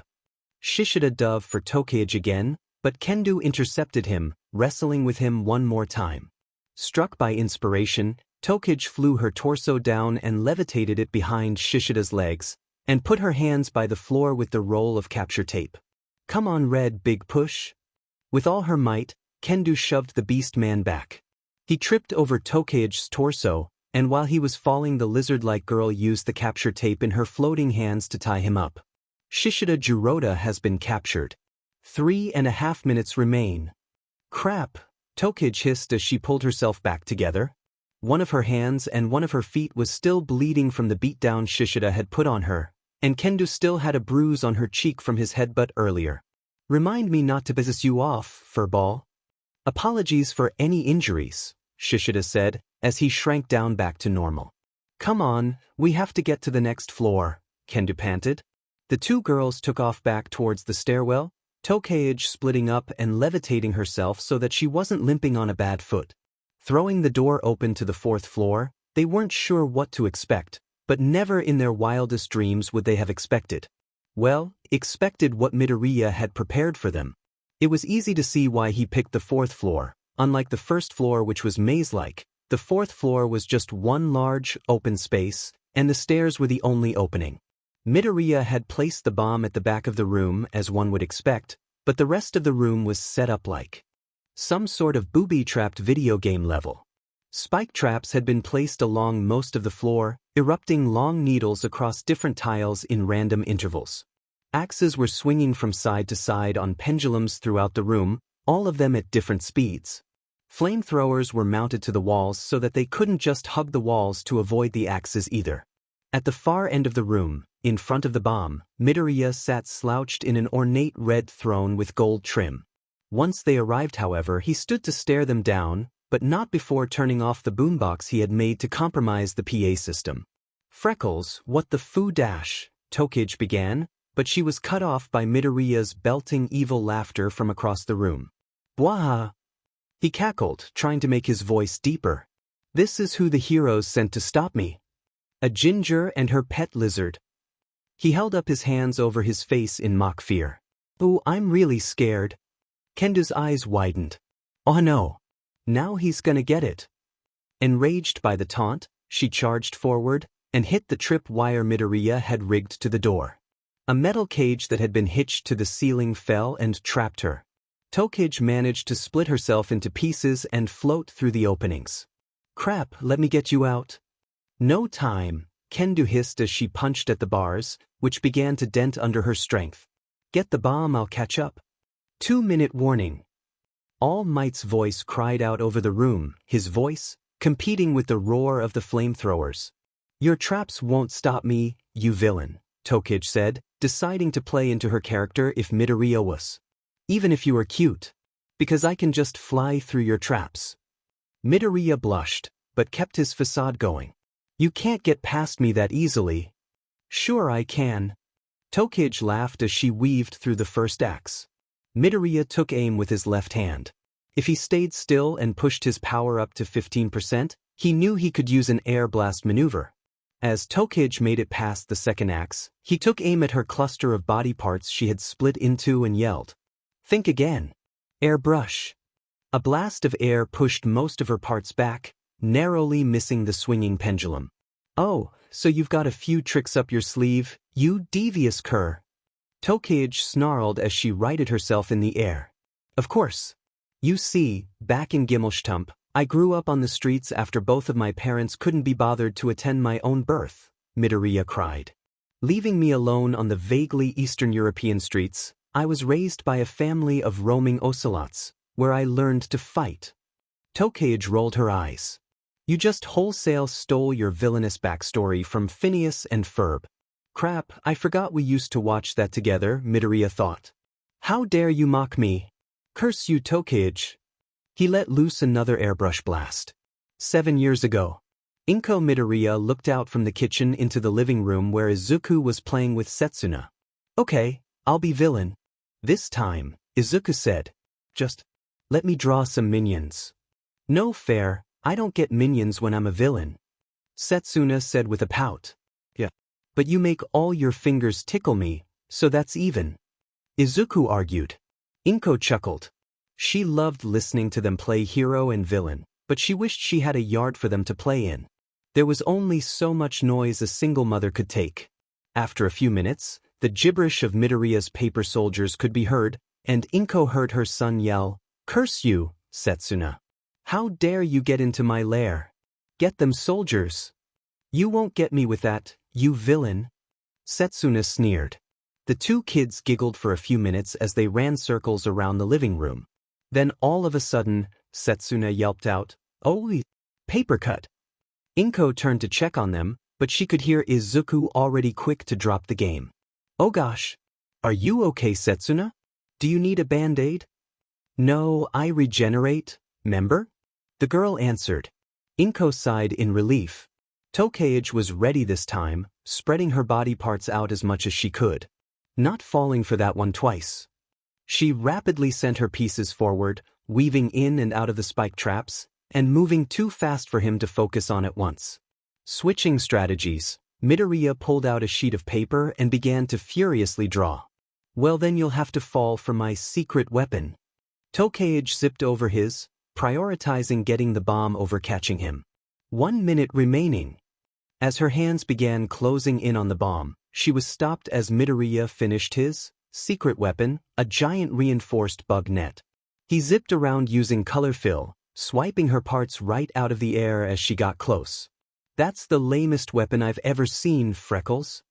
Tokage grunted while her head was inside the net, being swung around by the villain. Says the person who is 65% captured. Midoriya laughed. Meanwhile, Kendo had finally managed to punch herself out of the cage Midoriya had made. "Okay, so how do I?" She looked up, and using impeccable timing, grabbed the nearest pendulum axe by the handle as it swung by her. It groaned as she snapped it from the ceiling. She swung the axes at one of the spike traps, and she noticed a weird sound as the blades broke. "Huh," she thought, turning the giant axe to examine it. She gently touched the flat side of the blade. "This is rubber." She checked the broken spike trap too. "These aren't even real." Eagerly, she charged across the rubber spike field, only getting bruised as the spikes crashed into her thighs. She charged towards where Tokage was swatting at Midoriya with her remaining pieces. Good, he's distracted. Leaping through her partner's body parts, Kendo put all of her strength into a punch at Midoriya. Midoriya only had just enough time to cross his arms in front of him to defend.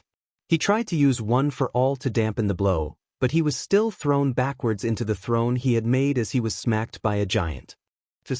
Tokage's parts flew out of the net and she reformed herself at the bomb to grab it. "It was a good try, Freckles, but you can't stop us." No buzzer sounded. From his knocked-over throne, Midoriya began laughing. "Why is he laughing?" Kendo asked. "Fools." Midoriya cried as he sprang up, ready to fight. But before anyone else could move, the buzzer sounded. "Time's up. Villain team wins." All Might's voice cried. "What?" Tokage yelled. "How?" Midoriya walked over to where she was standing by the bomb and poked it with his pencil. It poofed back into a drawing of a bomb. "That was a decoy." Tokage's jaw dropped. "What?" Kendo shook her head with a groan and looked across the trap-filled room. "I can't believe I didn't think about that. So where's the real bomb?" "Oh, up on the next floor," Midoriya replied, walking around and poking all of his traps with his eraser and picking up the drawings. "I predicted Tokage would go up floor by floor, so if I made all these traps here you guys would come running."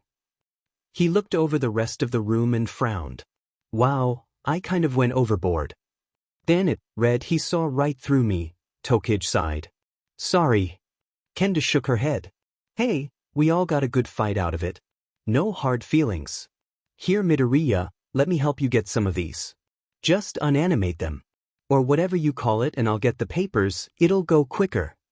"Thanks, Kendo," Midoriya said, giving her a bright smile.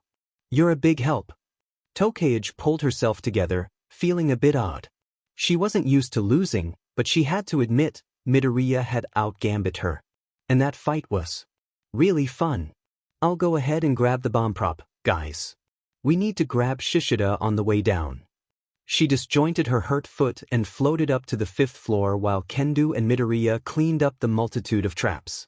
True to his word, the real bomb prop was right up on the next floor, waiting for them. It was actually really light. Styrofoam or something, I guess. As she took it down the stairs, she met with Midoriya and Kendo at the landing to the 4th floor. "Do you want me to get that?" Kendo asked, concerned. "Your foot looks kinda rough and you've been floating for a while." Yeah, once I can rejoin all my parts, they'll regenerate faster, Tokage sighed. I am pretty gassed. Kendo took the prop from Tokage, who eagerly popped her limbs back to walk down the stairs. Midoriya couldn't help but notice she was limping slightly. Hey, I can help you. Tokage grinned, relishing in the opportunity to make her friend squirm. She threw an arm around his shoulder and leaned on him as they slowly made their way down the stairs to get Shishida. Well, aren't you just my hero? Midoriya blushed. WL. That's I made rubber traps. I didn't want to hurt anyone. Tokage's grin turned into a genuine smile, and she couldn't help but notice the flutter in her chest. You just don't have a mean bone in your body, do you? Freckles? And no, I guess not. He said, taking the stairs one at a time and helping her down. Is that bad? Nah. Tokage assured him. I hope that never changes. Alright, so, who can tell me the pros and cons of our two-team strategies? All Might said to the class as Midoriya, Kendo, Tokage, and Shishida rejoined Class 1B. There was a bit of silence amongst the class before Hananuki spoke up. Well, I would say Shishida and Midoriya definitely used the knowledge of this being a timed practice to their advantage. I mean, a big part of their victory was just running out the clock. Which I mean, if it was a real bomb, I guess you could. Yeah, if there was more time left on the clock, I think Tokage and Kendo's teamwork would have overcome the boys, Kaibara added. For two who had not teamed together before, Tokage and Kendo played to each other's strengths much better, Kinoko chimed in. Not that Midoriya and Shishida's strategy was bad or anything. Smart kids, All Might chuckled to himself. Good points, all around. Alright, next match. Midoriya sighed and sat down on a nearby bench, ready to observe his classmates' battles and kick back for the rest of the class. Team J will be the heroes trying to stop Team D. All Might announced. Oh, good match up there, Tokage said as she plopped down next to Midoriya. You going to draw this? I would, but... Midoriya shook his hand out. My wrist is already cramping. I think I need to give it a break. How's your foot? It healed halfway down the stairs, Tokage admitted, not a shred of guilt on her face. I kinda just liked having a hunk let me lean on him. Midoriya turned crimson as Yanagi sat down on the other side of him. Shall I spray her with a hose? Yanagi asked, dryly. I believe the cold water would rein in her runaway energy. Midoriya giggled and rubbed the back of his neck while Tokage rolled her eyes. That won't be necessary, Yanagi. He said. Tokage stuck her tongue out. Well, if you say so, the silver-haired teen replied. I just wanted to commend you both on your performances. You looked as though you two had been doing this for years.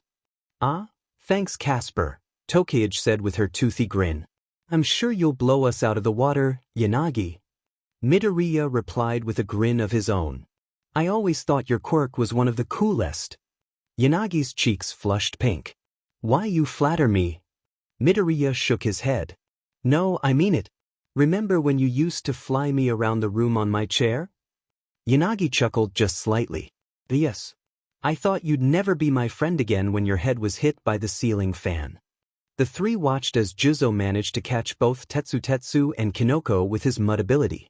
Kinoko tried to get him with her spores, but his reach was further than hers. All Might called the match with both of them captured.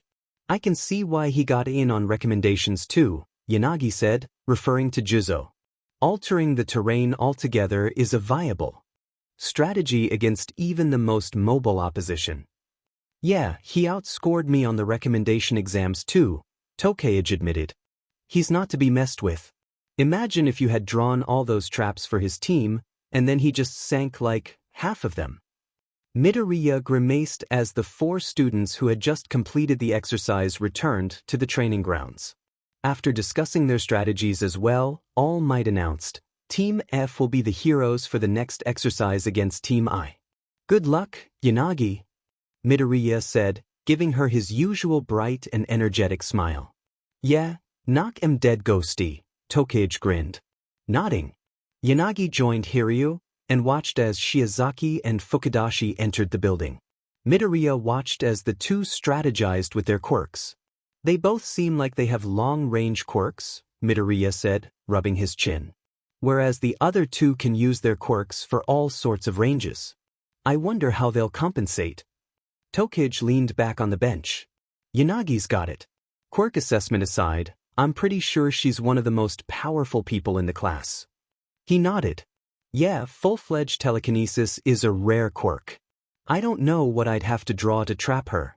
Draw more of those little ghosts like you did when we were kids. She loved those. He snorted with a laugh. Don't think that'd help me here. As the 10 minutes for the villain team expired, Tokage and Midoriya watched eagerly as Hiryu and Yanagi entered the building. They were met with an obstacle pretty quickly as Shiozaki's vines had been used to block the stairway door. However, Hiryu's sharpened scales from his dragon shroud quirk seemed to cut right through. It appeared to give Yanagi an idea as she tugged on his sleeve and whispered something to him. He nodded, and the two continued on up the stairwell, which had been flooded with vines. Shiozaki and Fukudashi were staked at the second floor, ready to ambush them. But then, Yanagi took a plethora of Hiryu's scales, and used her quirk to rotate them around both herself and Hiryu in a dome shape. The scales became an impenetrable, razor-sharp force field. It tore through the vine barricade and all of Fukudashi's speech attacks. Once she was in close enough range, Yanagi flung the scales to pin both Shiozaki and Fukudashi to the walls by their hero costumes. Hiryu rushed over with the capture tape to secure Fukudashi down further, while Yanagi did that to Shiozaki. DMN. Tokage said with a low whistle. Didn't think they'd get them that quickly. Wow, that was some good thinking. Midoriya said, excitedly. That was so cool. Yanagi and Hiryu helped their classmates out of their restraints, and the four retreated back down to the rest of the class. After another quick talk from All Might, Yanagi rejoined Tokage and Midoriya. But had barely hit the seat of the bench before Midoriya exploded with the question, I thought you could only manipulate 12 things at once? Oh, Yanagi replied, blushing, when the items are minuscule enough I can handle more or group them together. That was amazing. You're so strong now. Midoriya gushed, accidentally scooting closer to her in his excitement. I've never seen you in action before, you're so awesome. He's so close. Yanagi thought as her face turned crimson. And many thanks, Midoriya. Easy there, Freckles, Tokage snickered. But yeah, that was pretty cool, Casper. You guys steamrolled him. It seemed like a simple but effective strategy, Yanagi muttered, embarrassed. It took Midoriya a second to realize that she couldn't meet his gaze because he was inches from her face. He backed up, blushing. It was really cool. I'd draw it if my hand wasn't cramping. You guys should start a school stuttering club, Tokage snickered, drawing annoyed glares from the other two. Anyway, All Might just said Team E is taking on Team G. Who do you got money on? Oh, that's a good question, Midoriya thought, embarrassment melting away as his mind raced.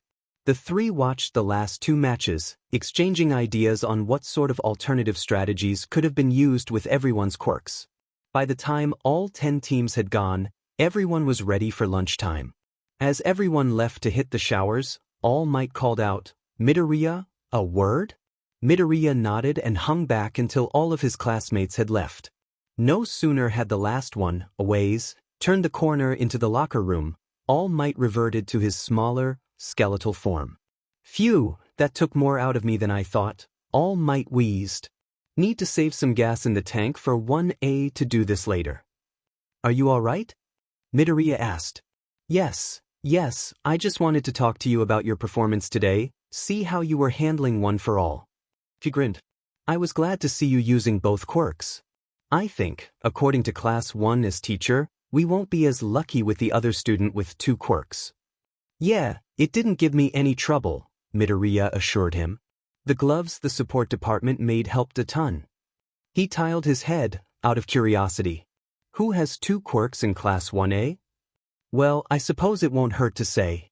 Just don't go spreading rumors. Endeavor's son, Todoroki Shudo, is in Class 1A, All Might explained. Whoa, that's awesome. Midoriya cried. Endeavor doesn't say much about his family life. I didn't know he had a kid. A few, actually, All Might explained. The problem, according to Eraserhead, that's the Class 1A homeroom teacher, is that he refuses to use his father's quirk. He only uses the ice abilities he inherited from his mother's side. Well, that's weird, Midoriya blinked. You'd think a combination like that would be unstoppable. Indeed, All Might nodded. He's also the reason you were put in Class 1B. What do you mean? Eraserhead wanted both of you in his class. But Vlad threw a fit, said Aizawa couldn't take both of the dual quirk student candidates. Think Vlad feels a bit of a rivalry with the other class, truth be told. So at the last minute, the principal agreed with Vlad and switched you into Class 1B. I'm kind of glad he did, Midoriya admitted. All Might chuckled. Yes, I saw you getting friendly with two of the girls in the class, young Midoriya. Midoriya blushed. It's not like that. We just went to elementary school together. All Might held up his hands defensively. I'm not trying to pry. Go on now, I don't want you to miss lunch. Thanks, All Might. After lunch had concluded, Vlad King made an announcement to the class. Tomorrow, the class would be choosing a class representative and vice representative. I didn't want to spring this on you all last minute, the teacher explained. You've all only known each other for a little while, so take some time today and in the morning to discuss it. However, the decision will be due tomorrow by the end of the day, no exceptions. Immediately, almost everyone in the class volunteered to be class representative, all except for the resident shy students, Midoriya, Kodai, Bondo, and Yanagi. I shall lead our class into a glorious and righteous path under our Lord, Shiozaki said with her hands clasped, as a ray of light shone through the window down onto her. Nah, that's effing lame, Awaze grumbled. Let me do it, I got what it takes to make sure we all stick together. More arguing went up amongst the class before Kendo spoke up. Look, if so many of us want to do it, maybe we should have some sort of informal debate tomorrow? Present arguments as to why we'd be the best to do it. That's probably a good idea, Red, Tokage agreed, leaning back in her chair. I can construct a meaningful, well-thought-out argument as to why I should be in charge of this ragtag bunch of misfits. At the jab, the class began speaking over each other again until Vlad King cleared his throat again. Save it for tomorrow. Ectoplasm will be here any minute, so maybe focus on math. The class groaned in unison. Well, at least they agree on that. The teacher thought with an eye roll. So how come you two don't want to be class rep? Tokage asked as her, Midoriya, and Yanagi left the building. I'm not great with big crowds or being the center of attention, Midoriya admitted, rubbing the back of his neck. Extra responsibilities like that would cut into my hobbies, Yanagi added. I'm rather surprised you would want that title, and all that comes with it, Tokage. Casper, your hobbies include looking up memes and binging horror movies. Besides, I'm not so lazy that I don't want an accolade under my belt, Tokage rolled her eyes. Does that mean I can count on your vote? Hardly, Yanagi sniped. It wouldn't be fair for me not to listen to everyone else tomorrow. Nepotism will not help you in this instance. Betrayal, Tokage cried, shaking her fist. Can you believe her, Broccoli? You wouldn't hurt me like that, would you?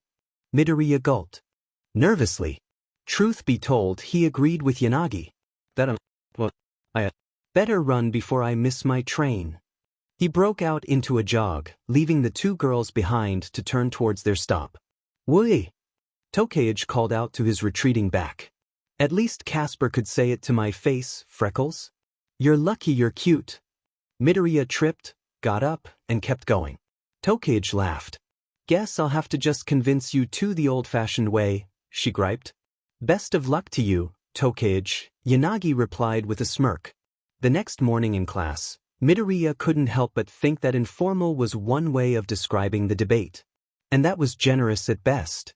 Vlad King decided to step out of the room, claiming he had left something in the teacher's lounge. But that was half an hour ago. Kendo had abandoned her own argument to play moderator for the other 15 students that wanted to contest their point.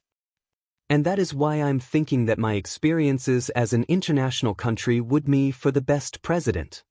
Pony concluded with a bright smile and broken Japanese. Very good, Kendo said. That was I think we got the point. Okay, So, Tsuburaba, what's your policy on bathroom breaks? I mean, if you gotta go, you let it flow, the air barrier teen said with a shrug. That's dumb, Kamakiri scoffed. You gonna let half the class leave at the same time to let it flow? I said no interruptions. Kendo growled. Kamakiri raises a good point. Only one person at a time? One of each gender. Tsuburaba shrugged. Sure. This is less exciting than I thought it would be, Midoriya whispered as he leaned over towards Yanagi's desk. You mean you did not find the discussion note sharing riveting? Yanagi replied, with just a hint of sarcasm in her tone. I was enthralled. Truly this is how I imagined you. Midoriya had to hold in his laughter. But thankfully, no one noticed as an alarm began ringing out among the class. We're all gonna die. Awase screamed immediately. Shiozaki dropped to her knees and began to pray. You guys are really dramatic, we probably just need to calmly make for the exit, Tokage sighed. Single file line, whatever. Everyone stood up and got behind Tokage, but once they got to the classroom door, they found the hallways had turned into a literal stampede. Well, I don't think we're getting out there, Tokage muttered. Make a break for it. Tetsu screamed. Before anyone could, Kendo blocked the doorway with her hand and shut the door. You guys, there's literally a sign with instructions on the back of the door. She gestured to the sign. Passage. I knew that. Awase grumbled. For this type of alarm, it says to just hide under your desks until it's done, and barricade the door. Kendo read. Easy enough. Yanagi, can you use Vlad's desk to block the door? The silver-haired girl nodded, and did just that. Ow, we do this all the time at home for school shooter drills, Pony said in English as she went. Under her desk, Midoriya and Tokage, who both spoke English, exchanged worried glances. Well, that's terrifying, Tokage muttered. They all felt a little odd, huddled under their desks as they heard the commotion from outside. After a minute or two, Kendo looked around. Okay, so Kamakiri, what's your stance on bathroom breaks? Preferably not to have them under a desk, Tokage chimed in before the razor-sharp user could speak. Everyone chuckled a bit at that. Before long, the sound of shouting over a megaphone was heard. Midoriya could have sworn he'd heard the voice before, saying that it was a false alarm and a member of the press had gotten onto the campus. Well, I guess that's a relief, Kendo sighed. Yanagi. Of course, the poltergeist user agreed, moving the Vlad King's desk back to where it belonged. Not a minute later, their teacher came bursting into the classroom with a panicked look on his face. His eyes darted around to each desk, mentally counting to make sure each of his students was there. Oh, thank goodness. You guys are all here. Well then, it looks like it was a near unanimous pick. Vlad King read off the votes at the end of the day. Kendo had received 18 votes from the class, and Tokage had received a meager 2 votes, making them class president and vice president, respectively. I didn't even vote for me. Tokage snickered. Who would vote for me? Yanagi and Midoriya exchanged glances. Of course they had voted for their friend, but they weren't going to say anything. Alright, well, since it's been such a hectic day, you're all dismissed, Vlad said. Except, of course, the class reps, as you'll be meeting with the student council to discuss your responsibilities. Ugh. Tokage groaned, letting her head pop off and roll onto her desk. I regret my decisions. Casper, Freckles, smuggle me out in your backpacks. Nonsense, Yanagi shook her head. As our vice representative, you must attend to your duties. We have the utmost faith in you, Tokage. Midoriya smiled. Yeah, you'll be great. This is worse than your betrayal yesterday, Tokage grumbled as she got up and left with Kendo. I shall remember this. Midoriya gulped, nervously as he walked into class that morning. It had been about 2 weeks into the term, and while he was getting to know his classmates and enjoying their company, he had been putting something off. His mother's words from last night echoed in his head, "You invite those 2 over for dinner or I'm selling those all-might trading cards." He sighed. It was now or never. He took his seat between Tokage and Yanagi, as he usually did, and braced. Before he could, Kendo stood up by the teacher's desk. Hey guys, just wanted to share some good news. Before class starts, tomorrow, We'll be doing some rescue training off-site at the USJ facility with 13. The class cheered. Even Kodai smiled faintly, which was a goddamn miracle as far as some of them were concerned. 13? Doesn't get much better than her as far as rescue heroes go. Kinoko said, cheerfully. Right? Kenda grinned. Since it's off-site, Class 1A is going today, and will be going tomorrow. Kenda sat back down, and there was excited chatter going up over the whole classroom. That is exquisite, Yanagi said, smiling. For rescue-oriented heroes, 13 is considered top-notch. Yeah, and on a Friday? Tokage grinned. What could beat that? Now or never, Midoriya thought. Actually, and my mom wanted to know if you guys wanted to come over for dinner tomorrow. For whatever reason, he expected to see looks of disgust or disdain from the two, but instead he yelped as Tokage jumped and sat on his desk completely, absolutely beaming down at him. Wait, really? Why yes. Midoriya replied. I believe my father said he'd be working through the weekend when I saw him last night, so I don't see why not, Yanagi replied. Just like old times. Yeah, I haven't seen your mom in ages. Tokage replied, excitedly. I can't wait, that'll be great. She snickered. Maybe Ghosty can hit your head on the ceiling fan again. Midoriya blushed. I think she specifically asked that we don't do that. They all snickered, and Tokage hopped off Midoriya's desk as Vlad King entered the room. The morning should have gone smooth from there, of course. It was shaping up to be a decent day. As Vlad announced towards the end of the morning they would do some rescue practice in Ground Alpha, an industrial area. But then metal panels collapsed over the windows, and the alarm sounded again. Vlad looked around concerned, but before he could do anything else, his phone began to buzz. Hello? Wait, what? Sir, is everything all right? Shishida asked. Vlad frowned. No. I'm afraid not. All of you stay in here and don't move until I return. He looked to Kendo. You're in charge. Kendo just nodded, confused, as Vlad King stormed out of the room. Wonder what that was all about, Kurwaro muttered. It wasn't until the end of the day that Vlad returned and the class learned the extent of what happened. An organization called the League of Villains had attacked Class 1A at the USJ to draw out All Might. In the attack, 3 students, Azui Tiu, Mineta Minoru, and Minoma Neda, were seriously injured and hospitalized as a result. The other students had gotten out of the situation with minor injuries, thanks to the timely arrival of the UA staff.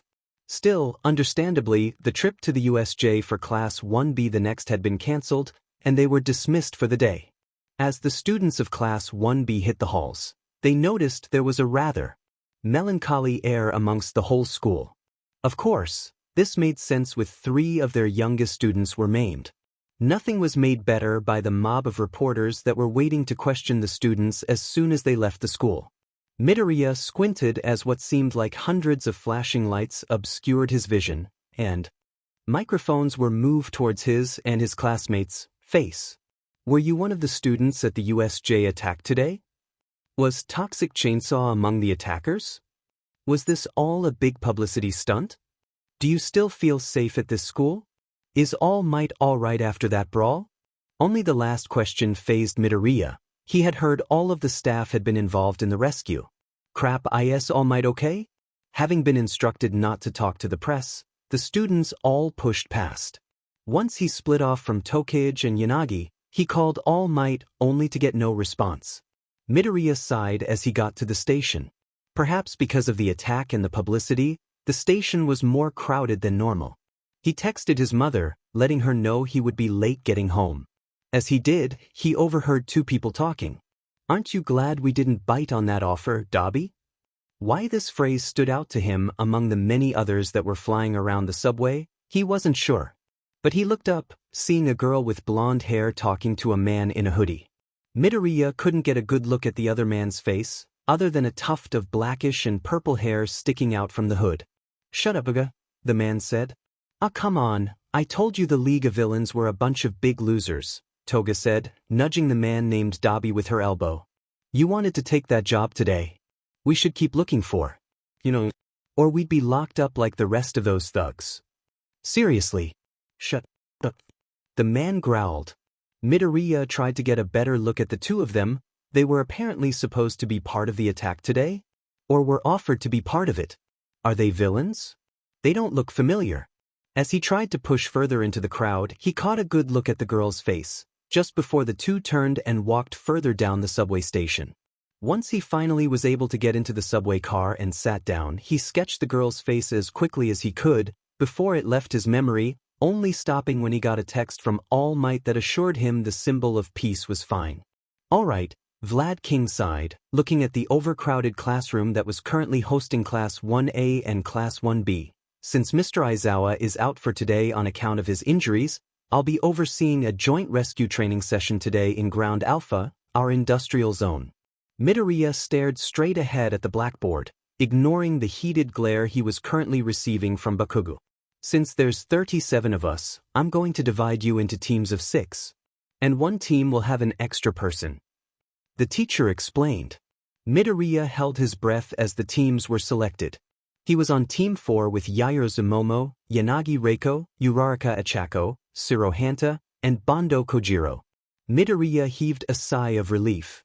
Oh, Bakugo Katsuki, you can go with Team 4, Vlad King said after he made all 6 teams. Midoriya cringed. He took a little bit longer to put on his hero costume that day, and emerged onto the grounds of Training Ground Alpha as one of the last few students. Deku. Hey, Deku. Midoriya quirked his eyebrows as he looked for the source of whoever was calling him, pausing over Uraraka from Class 1A. Oh yeah, from the entrance exam. The brunette had already gathered the rest of his teammates. Hey there, Uraraka. Hey Deku. Bakugo said you were the last one we were waiting on. The blonde scoffed but said nothing. Sorry, he apologized, shifting uncomfortably. Does she think that's my name? All right, Vlad called from the front of the group. He displayed a holographic map from his phone. This is one of the largest training areas on campus. I've highlighted 6 points on the map. At each point there are 3 mannequins in need of retrieving. Each team will have an hour to rescue their 3 mannequins from the distress they are in. But be warned, these mannequins are fragile and will record any damage upon them. Like with any civilians in real-life situations, you don't want to make anything worse while rescuing them. Any questions? The teacher was met with silence as several of the students shook their heads. Team 1 will take the north point. Team 2 the south. Team 3 the east. Team 4 the west. Team 5 the northwest. Team 6 the southeast. Everyone get into positions and take a few minutes to discuss strategy. I'll sound the buzzer to start. Go on. Move. The students all took off in their expected directions, with Team 4 only abrupting when Bakugo stopped and declared they had arrived. You sure? Shiro asked. Well, we should probably figure out a plan. Follow my lead and don't slow me down is the plan, you extras. Bakugo barked back at him. We should listen to Yaoyorozu, Uraraka argued. She's our class vice president after all. Well, I'm the strongest one here, round face. The other 5 watched as they began to fight. Immediately, Yaoyorozu turned to the others and bowed. Must apologize for their behavior. I'm afraid Bakugo is always like this. Went to elementary school with him, Midoriya replied, jerking his head towards Yanagi who was standing next to him. He's always been like this for as long as I can remember. Well, that's something to know, I guess, the raven-haired student sighed. By the way, I wanted to speak with you. I believe we have similar quirks, if what Uraraka said is true. Yanagi looked over to see a familiar glint hit Midoriya's eye. It was something she recognized from their childhood. Midoriya could go on about quirks, and even devolve into muttering fits. Tune in next week for another exciting episode of the Justice Quirks. The television announcer said, Are you two streaming that old superhero show again? Inko called from her bedroom. Yanagi had spent the night at the request of her father, due to a late night. Inko of course didn't mind. They were only 7 after all. Yes. The 2 voices called from the living room. Midoriya, have you located your action figures? Yanagi asked. We should have them while we view the program, and we can use them to reenact the action sequences. Yeah. Hold on. The boy jumped up and ran to his bedroom with thundering footsteps. In a few seconds he ran back, arms filled to the brim with action figures. They were at the bottom of the toy box. I had to dump it all out and Mom got mad, but I cleaned it up. Clearly worth the effort. Yanagi said, smiling. Who did you want to be? I'm not sure which quirk is your favorite. That might have been the first time she ever noticed Midoriya's eyes light up and his whole demeanor change. Suddenly he was speaking a mile a minute. Well, Ultradude's quirk seems like the best at first glance with the unbreakable skin, but it has lots of other weaknesses like lightning and fire. Not like Breakneck's, the super speed has so many less weaknesses, but he's still susceptible to area of effect attacks. Eagle Bro can fly, which is always a great quirk because it's so maneuverable, but it doesn't really do anything for his combat skills, but it does help him in a fight indirectly because he can dodge. Yanagi propped her chin on her wrists and listened. She could listen to his muttering all day. And that's how my creation works, Momo finished. Yanagi snapped out of her memory to see Midoriya almost slack-jawed, but immediately launching into his analysis. That's fascinating. It's so similar, but so much quicker than my quirk. Midoriya replied, rubbing his chin. And it's permanent? Yes, the Class 1A representative nodded. I just need to know the material compound of what I make. Or, if it's a machine, how it functions. Midoriya's eyes widened. That requires a lot of background knowledge. You must be incredibly smart. The taller girl blushed. And not to brag, but I did get in on recommendations. Is your quirk similar? Midoriya shook his head. No, I just have to be able to imagine how what I animate works. Is that so? I must admit, I'm somewhat jealous if the only limit of yours is your imagination. What do you mean? Well, I can't create anything fictional, Yaoyorozu explained. Because it's not real and therefore I can't know how it's created. Nothing stops you from making werewolves or laser swords or some such.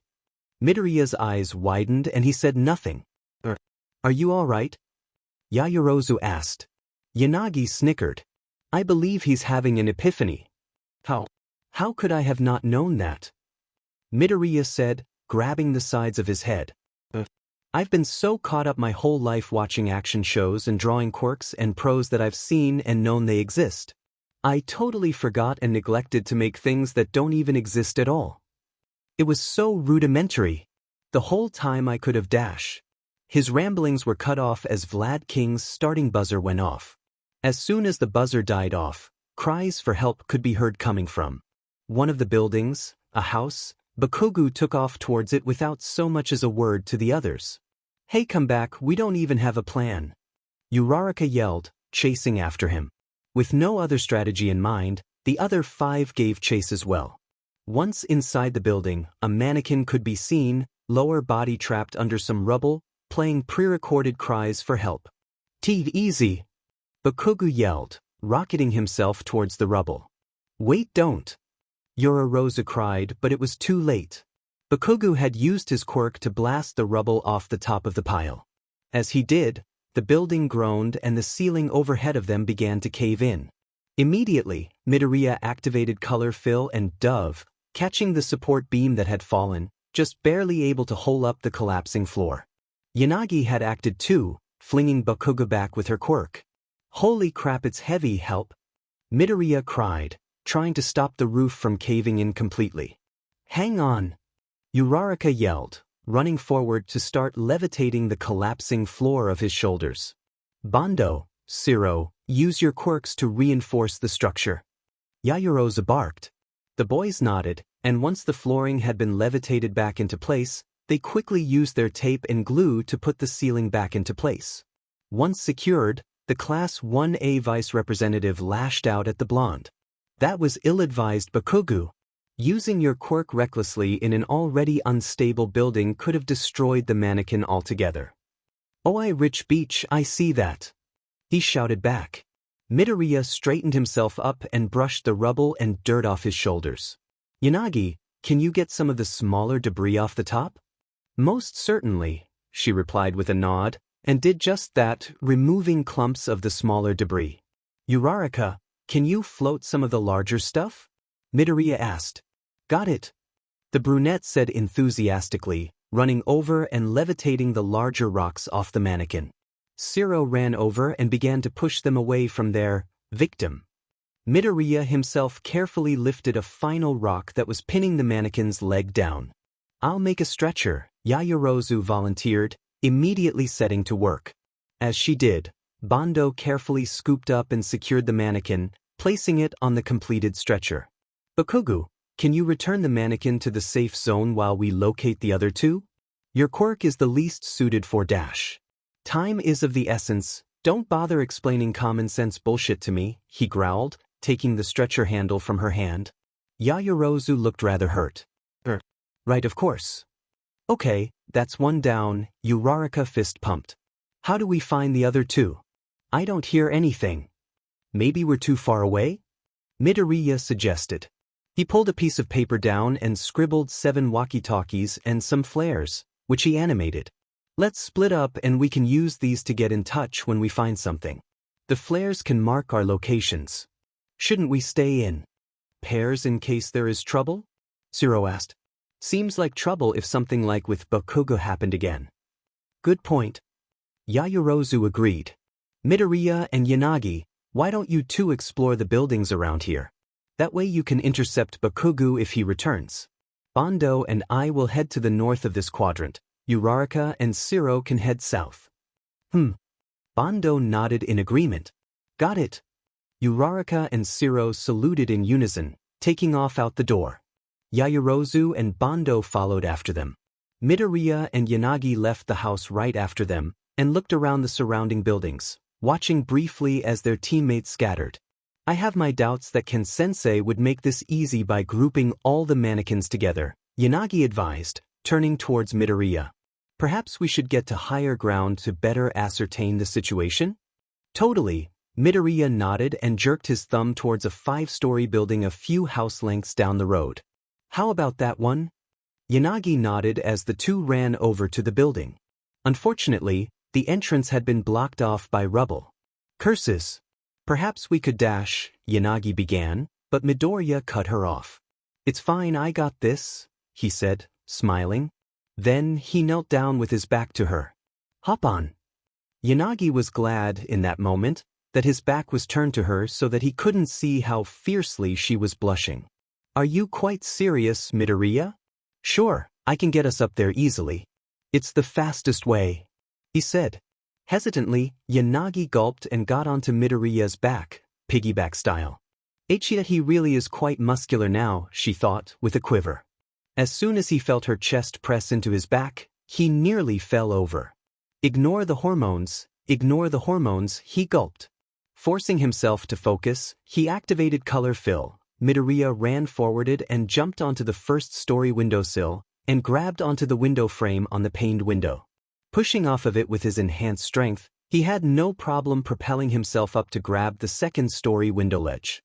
As he jumped, he felt Yanagi's nails grip into his chest. Hang on, he said, realizing this was probably weird for her. After pulling himself and Yanagi up, and repeating the process until he was grabbing onto the ledge of the roof, and swung his leg over the side of the ledge. That was exhilarating, Yanagi muttered, trying to calm her heartbeat. Why yeah, sorry about that, Midoriya mumbled. I guess I kinda didn't think about that being weird for you. No, you were correct, that was much faster than anything else, Yanagi said, composing herself and shaking her head. Albino. They turned to see an angry Bakugo rocketing towards them, using his explosions to propel himself through the air. You guys think I can't keep up, what the F dash? No. Midoriya replied, waving his arms defensively as the angry blonde landed between the two of them. We all split up to cover more ground. Here's a walkie-talkie. Bakugo took the device and blew it up. I don't need AF walkie-talkie. Before the conversation could go further, Yanagi's device crackled as a flare went up in the distance. Hey, we found a mannequin trapped in a fire. Zero called. Just sent up a flare. On our way, Yanagi replied into her walkie-talkie. We should depart. Tisage, Bakugo scoffed, using his explosions to blast towards the flare without another word. As he did, he pushed past Midoriya, knocking him to the ground. Such insolence, Yanagi sighed. Shall we stick to the rooftops? She stepped forward and offered a hand to her friend. Midoriya accepted her hand and got up, shaking himself off. Sure. He knelt back down. Probably the fastest way. Oh, of course. Yanagi gulped, climbing back onto his back once more. The two quickly caught up to Bakugo as they headed a few blocks southeast. Using a few smaller buildings to jump down, Midoriya and Yanagi landed in front of a burning office building. Uraraka was waiting for them as Shiro used his tape to pull down a ladder from the fire escape, which broke. I was able to float up to the third floor and saw the mannequin, but it's surrounded by a ton of collapsed beams. We can't get close. Me either, Bakugo admitted huffily. My sweat goes anywhere near there, and I'm going to bring the whole place down. At least he learns quick, Midoriya sighed. I may have a solution, Yanagi stated, drawing the attention of the other four. Minutes later, Uraraka had levitated Bakugo up to a part of the third floor without any damage. Using a small explosion, he opened a hole in the part of the building that hadn't been damaged. The debris fell into a harness Shiro made with his tape, so as to prevent further property damage. Uraraka then released Bakugo and levitated up Midoriya Yanagi, who herself was controlling about 6 fire extinguishers Midoriya had made around the two of them. Once inside, Yanagi spun the 6 extinguishers around, spraying in a circular direction to put out most of the fires. Midoriya ran forward and quickly retrieved the mannequin, retreating to the opening. Yanagi then dropped the fire extinguishers and levitated Midoriya and the mannequin to the ground. There he placed it on a stretcher where Bakugo took off with it once more. As Yanagi jumped down into Shiro's harness, Yaoyorozu and Bando met up with them, with the third mannequin in tow on another stretcher. Sorry we're late, we were busy getting this one out of a sinkhole, and our hands were a little tied, the vice president said between gasping breaths. Bando confirmed with a hum and a nod. No need to apologize, that's the last of them. Shiro said, fist pumping. Now we can all get back to the safe zone. A little assistance, please? Midoriya looked up to see that in all the planning, none of them had thought of how to get Yanagi down from the tape Shiro had made. I got it. You guys go ahead. Alright, see you at the safe zone. Yaoyorozu nodded, leading the others after the direction Bakugo had run to. The tape harness was attached to a 2-story building next to the burning one, but there was no functional fire escape on that building either. Midoriya quickly climbed the side of the building and went to where the makeshift harness was secured. Yanagi had managed to get mostly to the side, so Midoriya offered her a hand over the ledge of the building. Guess we didn't think far enough ahead, huh? No, I suppose not, Yanagi replied as she climbed over some of the debris Bakugo had blown off the building. Still, your idea was great, Midoriya said. You're a really good strategist. Watch your step, that area was sticky. I bet we finished before any of the other teams. She blushed. Do you truly believe so? Of course. Thanks, Ack. She cried, getting her foot caught just where Midoriya had pointed out, just as she took Midoriya's hand for help. Midoriya had pulled, and she fell over the ledge, taking him down with her. The two hit the roof of the building and Midoriya immediately groaned. Aorg, should have put a helmet on this diamond costume. And my apologies. Yanagi cried, trying to get up off his chest. As she scrambled, she placed her hands on his pectorals and pushed herself up. But as she did, their eyes locked and she realized just how close she was to him. Their gazes met in a mixture of nervousness, curiosity, and excitement. Her throat ran dry as her mouth opened, trying to think of something, anything to say. But it was hard to think when she could feel his body under hers. Midoriya was in much the same boat, unable to stop himself from enjoying just how her slender frame felt on top of his. When did she get so cute?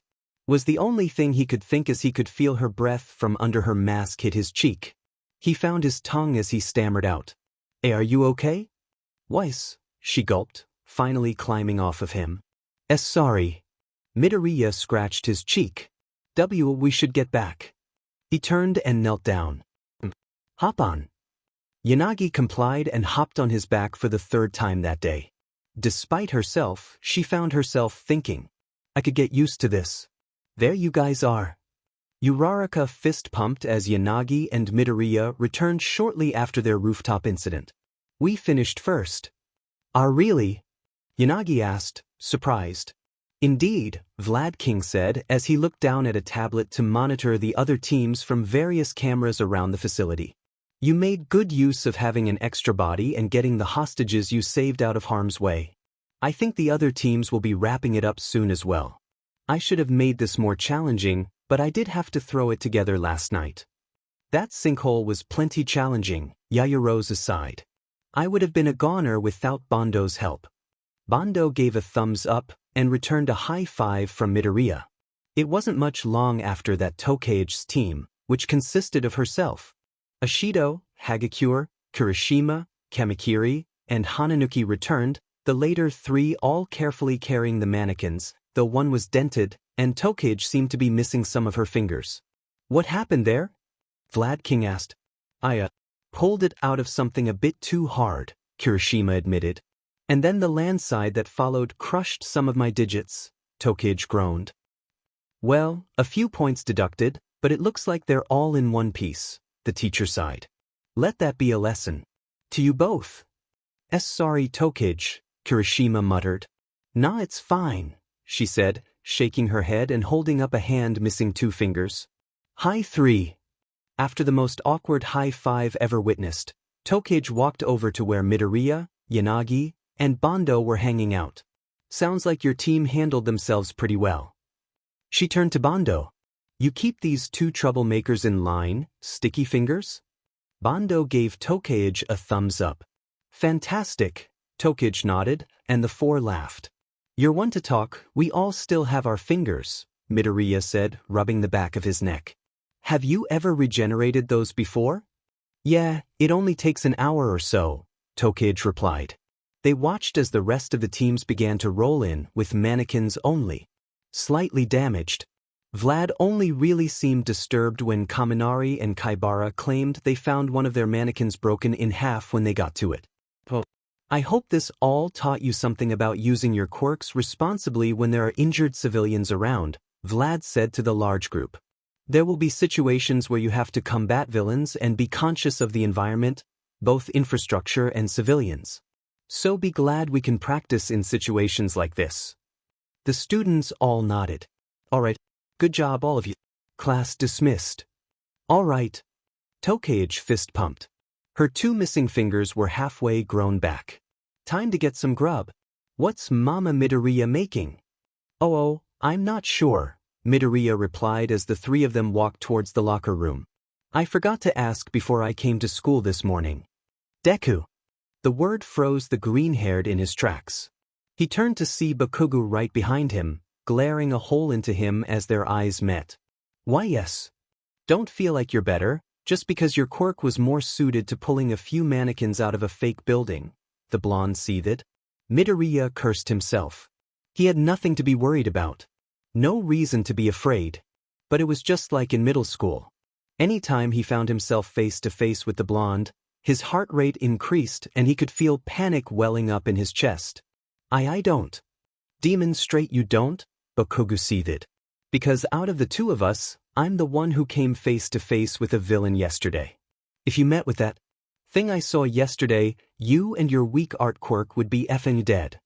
You're referring to that thing that looked like a monster, right? Tokage said, standing shoulder to shoulder with Midoriya. He was thankful. Her warm presence was an anchor for how anxiety-ridden and flighty he felt. No? All Might defeated that thing, not you. PSH, Bakugo scoffed. That wasn't the only villain there, and unlike those extras who got hurt, I was able to fight some off. I'm going to be the strongest. Like All Might. He narrowed his eyes and glared harder. Remember that, Deku. You won't be able to rely on these two jackasses forever. He began to walk off. But the second he insulted his friends, Midoriya's expression changed completely.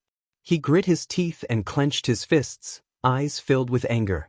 Tokage and Yanagi both recognized the look all too well from their childhood. Midoriya had a hard time standing up for himself against Bakugo.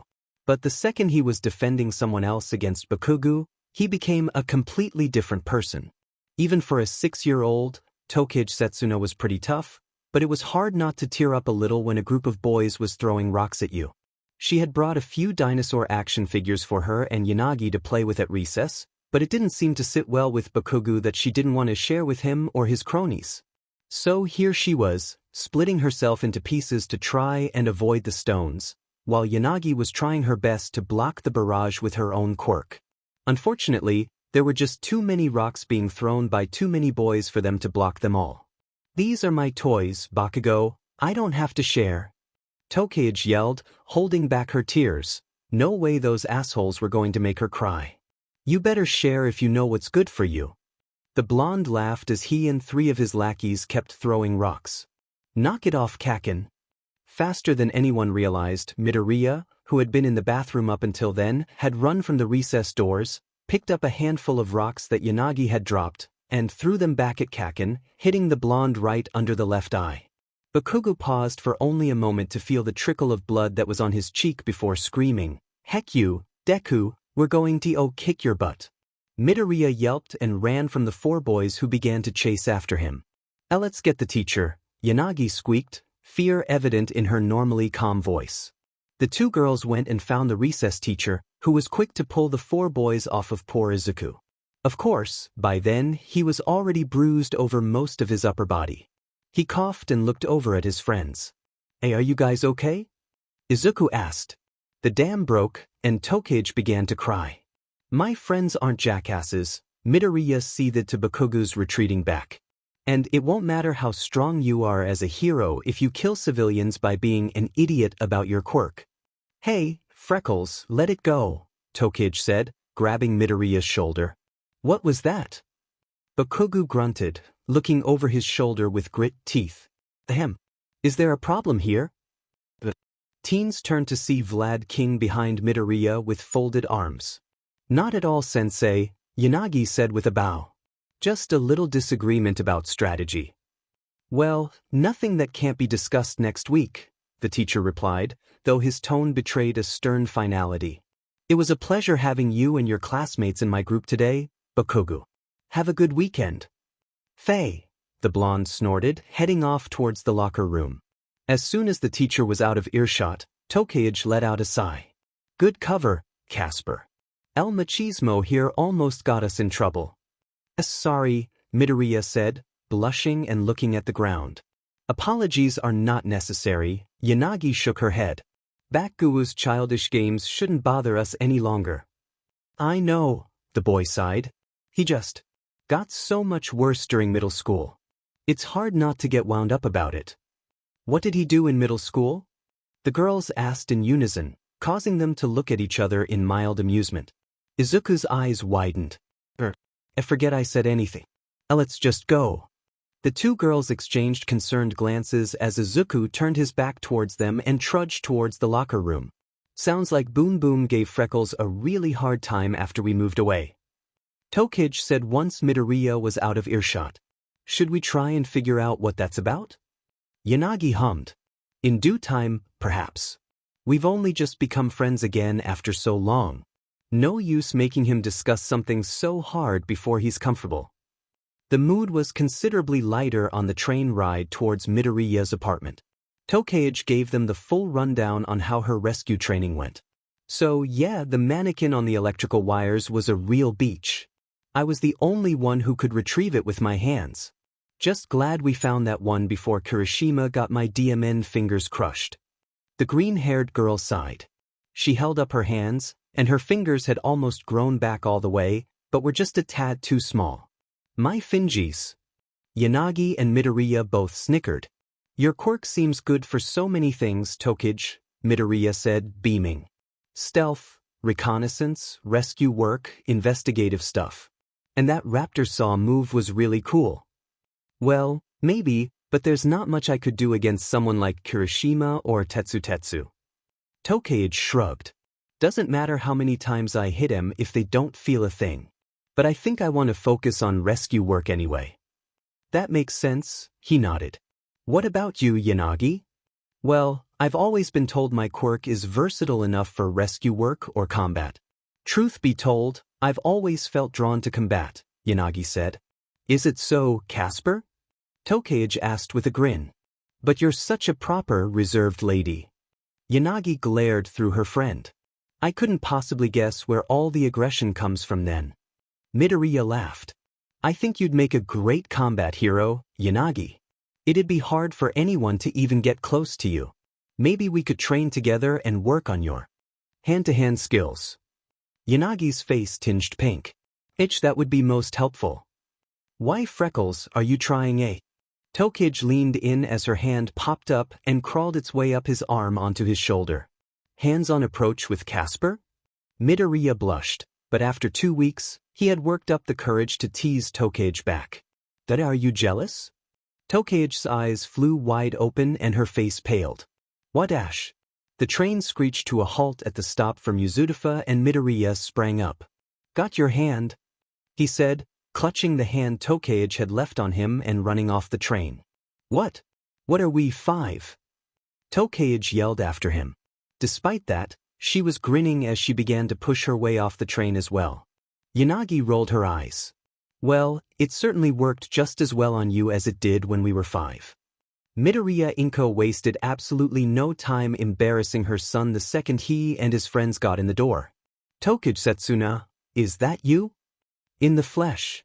Inko ran up and bear-hugged the girl, taking even Tokage by surprise.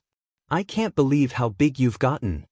I ate my Wheaties and took my vitamins, just like you guys told me to, Tokage said, proudly, as Inko set her down.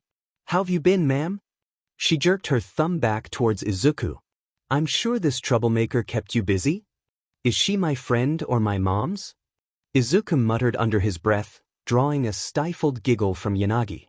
Inko heard it as well, and she swatted her hand against her son's chest. Yes, clearly this one has kept me on my toes. I'm lucky my hair isn't gray.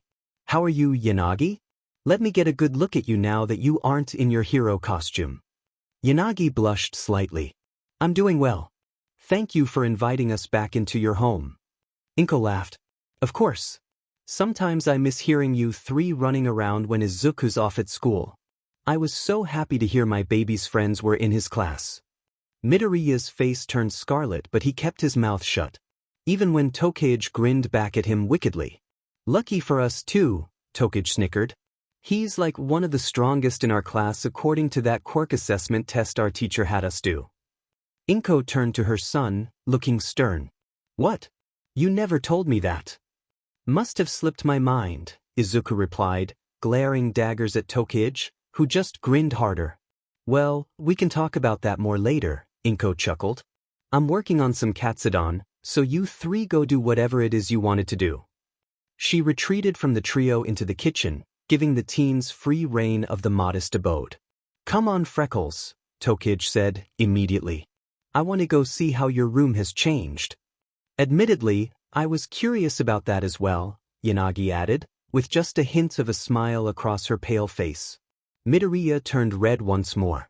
For some reason, in all his apprehension at his mom embarrassing him today, it hadn't crossed his mind that the 2 girls he'd grown up with, who he now considered really hot, would see his.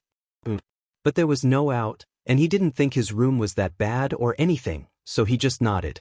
A sure thing. Of course, once they were in there was another story. Midoriya realized he had left some dirty clothes on the floor after missing his hamper, and he had various art supplies scattered across the room. Sorry, he muttered, going around the room and picking stuff up.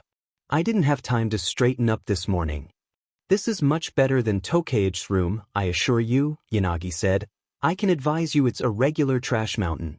Tokage didn't seem to even notice as she looked around the room. Holy hell, Freckles, you've been busy, huh? Maybe I should start calling you Da Vinci or something. Huh? Midoriya said, looking around. To him, his room looked the same as always. You couldn't see most of his actual walls. Nearly every part of his walls had some drawing or painting he had made taped, or thumbtacked, or sticky-tacked up on the wall. It was most clustered together by his desk, but as he had grown up, it had spread to the whole room. It had even come to a point in middle school he took down his All Might posters to make more room. Yanagi joined Tokage in gawking at the display all over the room. Yes, this isn't quite how I remembered it. What do you mean? Midoriya asked. Freckles, you only had drawings in that corner when we were little? Tokage giggled, pointing at his desk. She ran over to the wall across from his desk. You can tell you just spread these out as you got older. You can see how your style gets like. I dunno, better? Midoriya looked around. His room had always looked like this, to his memory. I mean, sure he remembered putting more pictures up as the days went on, but he had forgotten there was a time most of his walls were bare. The room was otherwise pretty plain, with a bed in a corner, some weights over in the other corner, and a game console at the end opposite his bed. More refined, I'd say. Yanagi added. More detailed and in-depth. These later works opposite of the desk are almost lifelike. Tokage turned and looked at the cluster of drawings by the door to the hallway Yanagi was looking at. Yeah, she's right. You've got all the top 10 heroes. Oh, MD Lady too. Why yeah, I was there at her debut. Midoriya said. It was such a cool quirk, I had to draw her when I got home. I'll say you did, Tokage snickered at the pose. You must be a butt guy. Midoriya turned crimson. That's just how she posed. Tokage and Yanagi laughed. I'm just teasing you, man. Tokage replied. But for real, these are so lifelike. They're not that great. Midoriya muttered. Midoriya, if these were in color, I would think they were photographs, Yanagi replied. You're incredibly talented. Midoriya turned scarlet and scratched his cheek. Thank you. I guess I'm my own worst critic. Have you ever thought of doing commissions? Yanagi asked. Huh. Advertising your drawings. Online and charging a fee to draw something someone requests. Tokage snickered. I never thought about it, Midoriya admitted, sheepishly. I guess I could try it. Izuku, can you help me for a minute? Inko called from the kitchen. A sure thing. Be right back, guys. As soon as Izuku had left the room, Tokage began opening the drawers of his desk. What are you doing? Yanagi asked. Snooping, obviously, Tokage said with a smirk. Come on, don't you want to see what sort of dirty secrets our cute freckled friend is hiding? I most certainly do not, Yanagi scoffed. And even if I did, why would you think he'd keep anything unsavory in his drawers? It would all be on his computer. Good thinking, Tokage said, opening his laptop. Of course he's got a password. Probably some variation of All Might, right?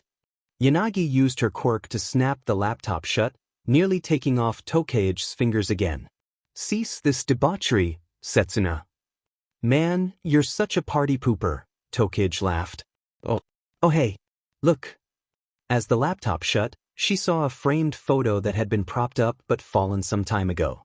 It was a photo of the three of them, Midoriya's arm over each of their shoulders and a smile on all of their faces. But the smiles were noticeably saddened. That was the photo we took the day before we moved, Yanagi said, nodding. I think mine is buried in my room somewhere. Oh man, I forgot we took that, Tokage said. She looked over where the photo was on the desk. While most of the drawings were action scenes of pro-heroes, the photos above that photo were noticeably sadder. Thunderstorms, broken down buildings, a drawing of Midoriya caught in the rain. I wonder how Freckles held up after we moved? From what he said about Bakugo earlier, perhaps not well, Yanagi replied with a shrug. We had a rough time as well, but I was thankful I at least had you. Ah, didn't know you cared, Casper. You make me regret speaking, sometimes. Food is ready, girls. Inko called from the kitchen, making the two of them jump. The two of them left Izuku's room, and their nostrils were hit with the most welcoming smell of Inko's cooking. Izuku had helped her set the table and get the food on plates. As he saw the two of them, he couldn't help but smirk. Did my password stop your snooping? Tokage quirked an eyebrow at him. Since when are you smug, Moptop? I stopped her before she could try, Yanagi interjected, dryly. That's why you're my favorite, Izuku joked. Wow. Woo-woo. Tokage said, mock-offended with a hand over her chest. I'm trying to tell your mother that this smells just as good as I remember, and here you guys are, breaking my heart. All right, you three, settle down, Inko chuckled. Before it gets cold. It wasn't long before the sound of silverware clanging against the plates and chewing could be heard. Before the meal, Inko had worried she made too much, but seeing the three teenagers scarf down a few helpings of her cooking had her sigh in relief that she made just enough. It's been so long since I've had a good home-cooked meal, Tokage said, wiping her mouth. Oh, do your parents still work late? Inko asked, frowning. Unfortunately, yes, Yanagi nodded. Tokage often comes to my house after school to help me with my homework, and we end up getting takeout a few times a week. Well, I know they work awful hard, Inko sighed. You two are always more than welcome to come home with Izuku and hang out here. We wouldn't wish to be a bother, Reiko replied. You two aren't a bother in the least, the mother answered, waving her hand. It'll be nice to have people over. Izuku usually goes straight to his room for homework, drawing, or video games. It's been so long I thought those dumbbells were his only friends. Despite his embarrassment, Midoriya was able to quip back. They have names, Mom, geez. The girls snickered.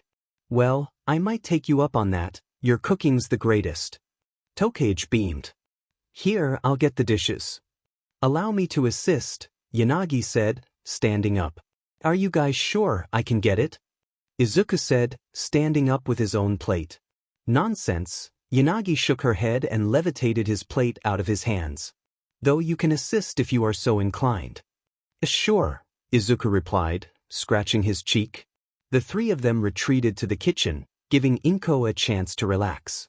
As Yanagi and Tokage washed the dishes, which was really easy given their quirks allowed them to do multiple at once, Midoriya dried them and put them away. Hey Mop Top, Tokage's voice came from the sink, making him turn. What, ACK? He cried as Tokage's disembodied hand flung soap and water at his face. The three of them laughed. Once the dishes were completed, they all gathered on the couch. Remember when we watched that stupid Justice Quirks show? Tokage laughed. Yeah, I had all the action figures, Izuku nodded. And I'd draw all the dumb monsters of the week to reenact the episodes. There was a pause among the three of them. We should put it on, Yanagi suggested meekly. Midoriya and Tokage shrugged to each other, and Midoriya put on the oldest iteration of it, Massive Morphin Justice Quirks. Immediately, the television erupted with the villain's declaration. After 10 billion years I'm free. Time to destroy the Earth. The three soon dissolved into a fit of giggles at the cheesy show of their youth. Oh my god, the special effects are so bad. Tokage chuckled. Yes, you can see all the explosions are just fireworks on the ground, and the characters are just leaping into the air. Yanagi shook her head. Why does every fight scene have the shot of Justice Green doing 3 front flips over the camera? Midoriya wondered aloud. I swear it's the same shot at least 3 times an episode. They must need filler. The three of them watched a few more episodes, making fun of the series and reveling in the nostalgia until Inko checked her. If you two girls are going to catch the last train to Saitama, you better get going. Izuku, why don't you walk them to the station? Oh crap, is it that late already? Tokage said, checking her own phone. My sister is going to give me so much shit. Izuku had nearly forgotten Tokage had an older sister, Sakura. Sorry. Here, let's get going. Hurriedly, the 3 teens left the apartment, Inko assuring them that her door was always open. Your mom is just as lovely as I remember, Yanagi said once they had made their way out of the building into the crisp evening air. No wonder we spent so much time here as kids. Yeah, your mom is the coolest. Tokage agreed. Izuku smiled. Don't tell her I said this, but yeah.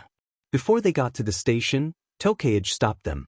Hey, now that we're together again, let's take a picture. Ha! Midoriya hummed, tilting his head to the side. Yes, the last time we took a picture was when we moved, Yanagi smiled. That's a wonderful idea. Izuku nodded, and Tokage took out her phone, holding it above the three of them. She threw her arm around Midoriya. Come on Midoriya, bring it in. Get your arm over Ghosty and me. Embarrassed, Midoriya put his arm around each girl as Tokage got them all in the frame. Still, He found it wasn't hard to smile as Tokage snapped the selfie of the three of them. "That's a keeper," the green-hair girl said with a giant grin. "Me and my two favorite people." Midoriya's smile widened. "Why, send me a copy of that, okay?" "Of course," Tokage grinned. "See ya Monday, Freckles." "Have a good weekend, Midoriya," Yanagi added. "All right, you too," Midoriya replied sheepishly. "Text me when you get home, okay? Just so I know you made it." The two nodded and walked off down the stairs, and Midoriya turned and made the short walk back to his apartment. His mom had put on one of her favorite dramas on in his absence and looked up as he walked in. "There you are," she said. "I hope your friends had a good time." "They did," he said, smiling. "Thanks for dinner. I know they really liked it." "Oh good. I mean it, we should have them over more often." "Yeah. I think I'm going to go draw something," Izuku replied. His mom laughed. "Of course. Holler if you want a snack, son." All right. Retreating to his room, Midoriya sat at his desk and drew the only thing he could think of. Yanagi and Tokage.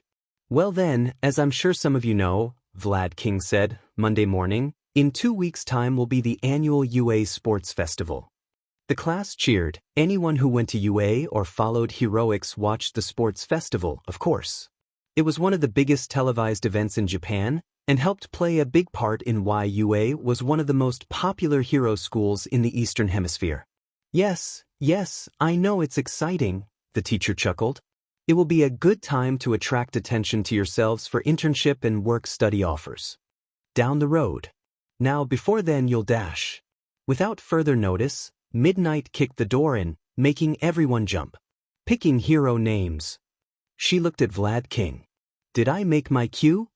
"You were about 2 sentences too early," the blood hero deadpanned. "Oh, well, can I try again?" Midnight asked. "What? No." Vlad answered, but it was too late. Midnight had left and shut the door. Her silhouette could be seen behind the window. Vlad sighed. "You'll be doing something just as important. Something that will follow you your whole hero careers." Everyone looked at the door. Nothing happened. "Something that will follow you your whole hero careers," Vlad repeated. "Picking hero names." Midnight shouted, kicking in the door again. Vlad left without a word, clear frustration on his face, as Midnight began explaining the importance of hero names. It got across your whole vibe as a hero. What you were about, if you were approachable, if you wanted to be intimidating. Midoriya listened to each of his classmates' hero names, and opened the notebook he had used on day 1 in Class 1B. He added their hero names to their pictures. "Emily," he whispered to himself as Yanagi read off her hero name. She didn't really offer an explanation, but Midoriya knew it was because her favorite horror movie was The Exorcism of Emily Rose, and her favorite book was Anya's Ghost. She'd wanted that hero name for as long as he knew her. "Lizardy," he said as Tokage gave her explanation. "Because I'm not a lizard or anything," she laughed. "Or a dinosaur. I wish I was a dinosaur. But yeah, I'm just Lizard Y." Midoriya was last to be called, and he looked down at the small whiteboard he had been presented and smiled up to his class. "So, I actually was never sure what I wanted my hero name to be. But then over the weekend one of my friends called me something and I've kinda been playing with it." He flipped his whiteboard around and it said, "Vinci, the art hero." "Oh, like the Ninja Turtle, Leonardo," Tetsu yelled out. "That's dope." Tokage turned crimson and smiled down to her lap. "Stupid Freckles. Making me all jittery." "Good names, all around," Midnight said, jovially. "Now, with 2 weeks until the sports festival, we'll be opening up Gym Gamma for everyone to train. But it gets rather packed, so you may want to reserve times." Dismissed. "This was misjudgment on my part." Yanagi wheezed as her back hit the ground. Midoriya helped her up, offering her a sympathetic smile. "It's okay, you're doing way better than when we first started." Kendo had managed to snag some time and space for all of Class 1B to train the week before the sports festival. How she managed to even get an hour each afternoon was baffling, as the reservations were filled the day Vlad had made the announcement. Still, most of the class was taking advantage of it, trying to cram in as much practice as they could get before the sports festival. Midoriya and Tokage agreed to take the time to help Yanagi brush up on her hand-to-hand skills. I suppose, Yanagi grumbled. But I doubt a week of martial arts and cheap tactics training from the two of you will do much for me. That's even if I make it to the fighting part of the festival. It's better than nothing, Tokage shrugged from the bench where she had been resting. If someone manages to get in close, a thumb to the eye or one of Freckles' fancy judo moves is better than just panicking. Here, I'm going to charge you with this fist, Midoriya advised. Try and use the flip I showed you. Yanagi nodded. The two took positions. Midoriya charged at her. She grabbed his arm and tried to flip him overhead, but she ended up just falling and pulling Midoriya down onto her back. Tokage howled with laughter. Looks like you guys are. Well, something, came the voice of their class president. The three turned to see Kendo had entered the gym in her own gym uniform. While certain classmates had only opted to come some of the days, Kendo was there every day, like clockwork, to work on her own skills. Hey Prez, Tokage beamed. Just helping Casper work on her close-range stuff. It's a work in progress. Well, nothing wrong with that, the redhead replied. I actually just got done talking to the others about our strategy for the beginning of the sports festival. Our strategy? Yanagi repeated as she brushed herself off. Yeah, you know how the sports festival always starts with something that narrows the class down to like 40 people? Kendo asked. The other three nodded. Yeah, so instead of all of us rushing to be first, we all talked about maybe grouping together to make sure all 20 of us are in the top 40. Like instead of rushing off to be first, just hanging back behind the top 10 or something and working together. Kendo explained. The whole school and media are talking about Class 1A fending off that attack on the USJ, but if we all can make it really far in the sports festival, we can get some of that buzz too, you know? Midoriya rubbed his chin. I don't see why not. We all have a lot of really cool quirks that work well in tandem. Right? And it's the tournament that really generates a lot of buzz, Tokage added. Get our names out there. I find this agreeable. Yanagi sighed, not that I expect to make it past the opening round anyway. Not with that attitude. Tokage grinned, ruffling Yanagi's hair. 2 weeks later, the strategy was agreed upon by all of Class 1B. Still, Midoriya couldn't help but be nervous as he and his classmates lined up for the opening relay race of the sports festival. The festivities were opened when Bakugo, who had scored the highest on the entrance exam, gave a speech. Well, if you could call it that. He pretty much called everyone a loser and said he'd win. It got everyone pretty fired up, but Kendo was sure to remind the whole class of their plan. A race didn't seem too bad. Midoriya couldn't help but think of drawing something for himself, but he berated himself for it. Besides, if he stopped to draw something at the beginning of a race, they might lose time they would never make up. He was stuck with a small notepad and pencil, what he could hit in his gym uniform pockets. The starting gun sounded, and immediately a wave of cold was felt from his left. He turned just in time to activate color fill and jump out of the way of a glacier that had seemingly formed from under the feet of one of the students of Class 1A. From the joint rescue training they had done, he recognized the boy as Todoroki Shudo, son of Endeavor. The good news from that is the ice had frozen a good chunk of general studies and support corps students. That was close, but come on. Tokage hissed in his ear as she pulled him towards the rest of Class 1B who was running down the track. The two of them quickly caught up as their class and a horde of other students turned the first corner, coming face to face with a bunch of zero-pointer robots. We can probably zip through their legs if we're. He began to think, but then he noticed that all of his classmates had stopped, and the 10 or so people from Class 1A who weren't frozen were getting ahead of them. Guys, what are you dash? They're effing huge. Awaze exclaimed. Before anyone else could say anything, there was a deafening boom as Yaoyorozu produced a rocket launcher and shot one of the zero-pointers, knocking it down. As Midoriya looked over, he could have sworn she was smirking at him. Oh, it's on. Whipping out his notepad, he drew a naval cannon to the confusion of his classmates, animated it, and pulled the cord. The cannonball shot from the cannon with a deafening bang and tore through the midsection of a zero-pointer. Come on, let's get moving. Midoriya cried, determined not to let the girl with the similar quirk get ahead of him. Since when is he so competitive? Shiozaki questioned as the rest of the class ran past the 0-pointers. After firing the cannonball, Yanagi used her quirk to hurl the cannon itself through the last robot in their path. By now, some of the students that had gotten frozen managed to break out of the ice, so a sense of urgency had come across Class 1B, especially as they came to the next challenge, a canyon with a few stone pillars across it. Yanagi, how many of us could you levitate across? Kendo asked. 5, and likely only halfway, Yanagi frowned. That's out of range. Guys, I totally got this. Tsuburaba replied. I can just make a bridge with my air barriers. Then Bondo can put glue behind us so people can't follow us.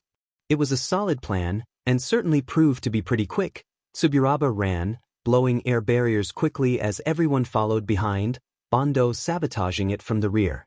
They turned and saw a bunch of angry students trying to crawl across a wire some support student had used. Up in the teacher's box in the stadium, all the teachers who weren't announcing with present. Mike and Eraserhead were watching the race on a television. Looks like your class went for a team effort early on, Ectoplasm said, clicking his tongue. I wonder how the people watching feel. It almost feels like a cheap tactic. Vlad King scoffed. Cheap? More villain incidents are resolved quicker and cheaper when more heroes are around to quell damage. Teamwork is a fine tactic. But it's not going to do them any favors for gathering individual attention, Ectoplasm argued. In the real world, teamwork is fine, but they need to make a name for themselves here. All Might was seated behind them and mulled the conversation over. He knew Gran Torino was watching from home too. Try as he might to be impartial as a teacher, he was hoping for Midoriya to really make a name for himself here. A few of the students from Class 1A had let their 15 minutes of fame go to their heads. Come on, young Midoriya. Alright. One obstacle left, guys. Tokaige's disembodied head hollered as she turned it towards the rest of the class. We're behind the too far. Pony shouted, mixing up the words in her panic. She wasn't exactly wrong, as the class reached the minefield. Todoroki had made an ice path, and several students were scrambling across the bridge. Wait! Midoriya yelled. I have an idea. Ahead of Class 1B, Todoroki and Bakugo were neck and neck, towards the end of the minefield, Todoroki using his ice to freeze them, and Bakugo using explosions to fly over the field. But both of them nearly stumbled when they heard a roar behind them.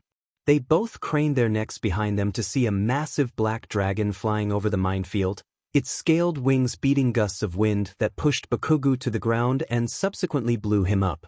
As it flew, the dragon breathed fire onto the ice path, sabotaging all the students who were using it to chase Todoroki and Bakugo down. On top of the dragon, Class 1B was hanging on for dear life as it flew over the minefield. Midoriya sat at the front of the dragon, grinning ear to ear. I can make a stinking dragon. See, laws of reality. As he yelled, Yanagi, who was behind him, held onto him further, a bit terrified of flying. Onwards, Volvagia. Wow, see, that's a good way to get attention, Ectoplasm chuckled. That's your student with 2 quirks, right Vlad? Power Loader asked. The teacher for Class 1B nodded. I've never seen him draw something quite like that yet. He usually sticks to medieval weapons or explosives or something. All Might smiled. That was a step in the right direction. The dragon flew into the stadium, where it landed with a roar to the deafening applause of the stadium, until it began thrashing around in a panic due to all the noise. Hurriedly, Midoriya erased it as it reared its head to breathe fire onto the crowd, who had begun to scream. As it turned back into a drawing with a poof, the rest of the students fell to the ground. Christ, Midoriya, a ways hissed as he rubbed his tailbone. Why wouldn't you just draw like a big but flying carpet? But that's just a rectangle. Midoriya argued, furrowing his brow. Where's the fun in that? Anyone could draw. Hey. He looked around at the frustrated looks of his classmates, and then at the dragon he had sketched, the paper in his hands. I guess I should have just gone for functionality. That was the point, Kendo sighed. But it doesn't matter. We won, I guess. Midoriya scratched the back of his head, embarrassed. Tokage grabbed his shoulder and grinned as he looked back at her. Don't take it so hard, Freckles. I thought it was pretty cool. It was almost like a dinosaur. Thanks, Tokage. And it's a come from behind victory for all of Class 1B. Present Mike screamed his announcement. I don't think we've ever had a 20-way tie for first place in the history of the sports festival. You don't usually see teamwork in a winner-takes-all sort of contest, Aizawa said evenly. I'm surprised they stuck together. The rest of the contestants began charging into the arena, the first among them being Todoroki from Class 1A, who was immediately followed by Deku. An enraged Bakugo Katsuki rushed up to Class 1B, eyes dead set on Midoriya, but he was stopped, once again, by Yanagi's Quirk before he could get close to the green-haired boy. Being stopped didn't seem to faze Bakugo in the least, as he continued screaming. You'll pay for what your shitty Quirk did to me. Kendo stepped between Midoriya and Bakugo, blocking the artist from the blonde's line of vision. Shocker, it's almost like we were in a competition. The president of Class 1B snarked. Ida, can you get him? Ida, who had run in not long after Bakugo, nodded and bowed. My sincerest apologies for my classmate's behavior. He grabbed Bakugo's collar and dragged him off, much to the protest of the explosive student. Midnight took to a podium as the final students poured in, and the rest of Class 1A, minus the injured parties from the USJ, qualified into the top 40, and a few support and general course students made it as well. What a showing for our opening event. Let's give a big hand to all our students, and those who will be moving on to the next round. Cheers went up around the arena, but Midoriya couldn't help but notice that the rated R heroine left the podium to talk on her walkie-talkie. He was able to catch a bit of what she was saying. Can't do that cavalry battle. Too many in first place. Yanagi, who was next to him, heard it too. I think our actions have hindered the events the school had planned. I wonder what task we'll have next. I dunno, Midoriya shrugged. Something to narrow us down to 16 students. I wonder how you can eliminate 24 people in short order. They wouldn't have to wait long. Midnight got off her walkie-talkie and retook the podium. Well then, who's ready for round 2? The crowd cheered again. Midnight beamed. Good. Because this batch needs to get smaller still. And to whittle the lot of them, we'll be doing one of my favorites. Quirk dodgeball.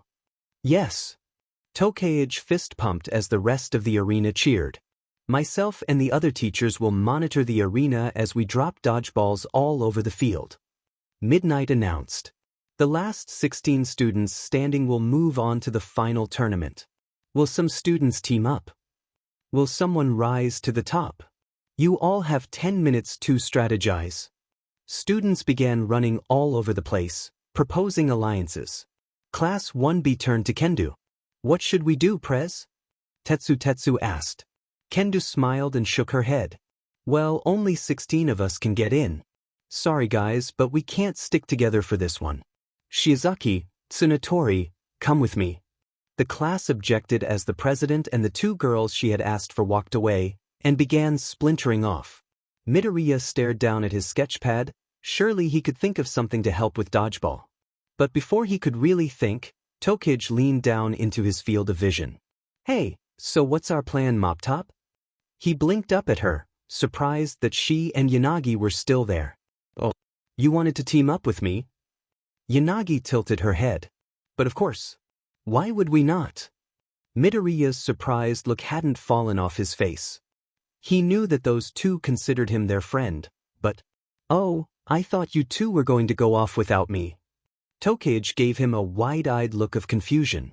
What? Win this without our hunky arm candy? That knocked the confused look off his face, replacing it with a blush. Arm candy? Our skills complement each other, Yanagi added, blushing herself. We're strongest together, regardless of how attractive you are. Her face turned crimson as she realized what she had said, causing Tokage to cackle as Midoriya looked to his feet. Okay then, Romeo and Juliet, what's the strategy? Tokage said between laughs. Midoriya looked at the ground, trying to forget how embarrassed the exchange made him, when it came to him. I may have an idea, he said, sketching something down on his notepad. All right, Midnight announced. Everyone get ready. Clusters of students all gathered, spaced out enough to have some scope of the rest of the combatants, but close enough to be in throwing distance.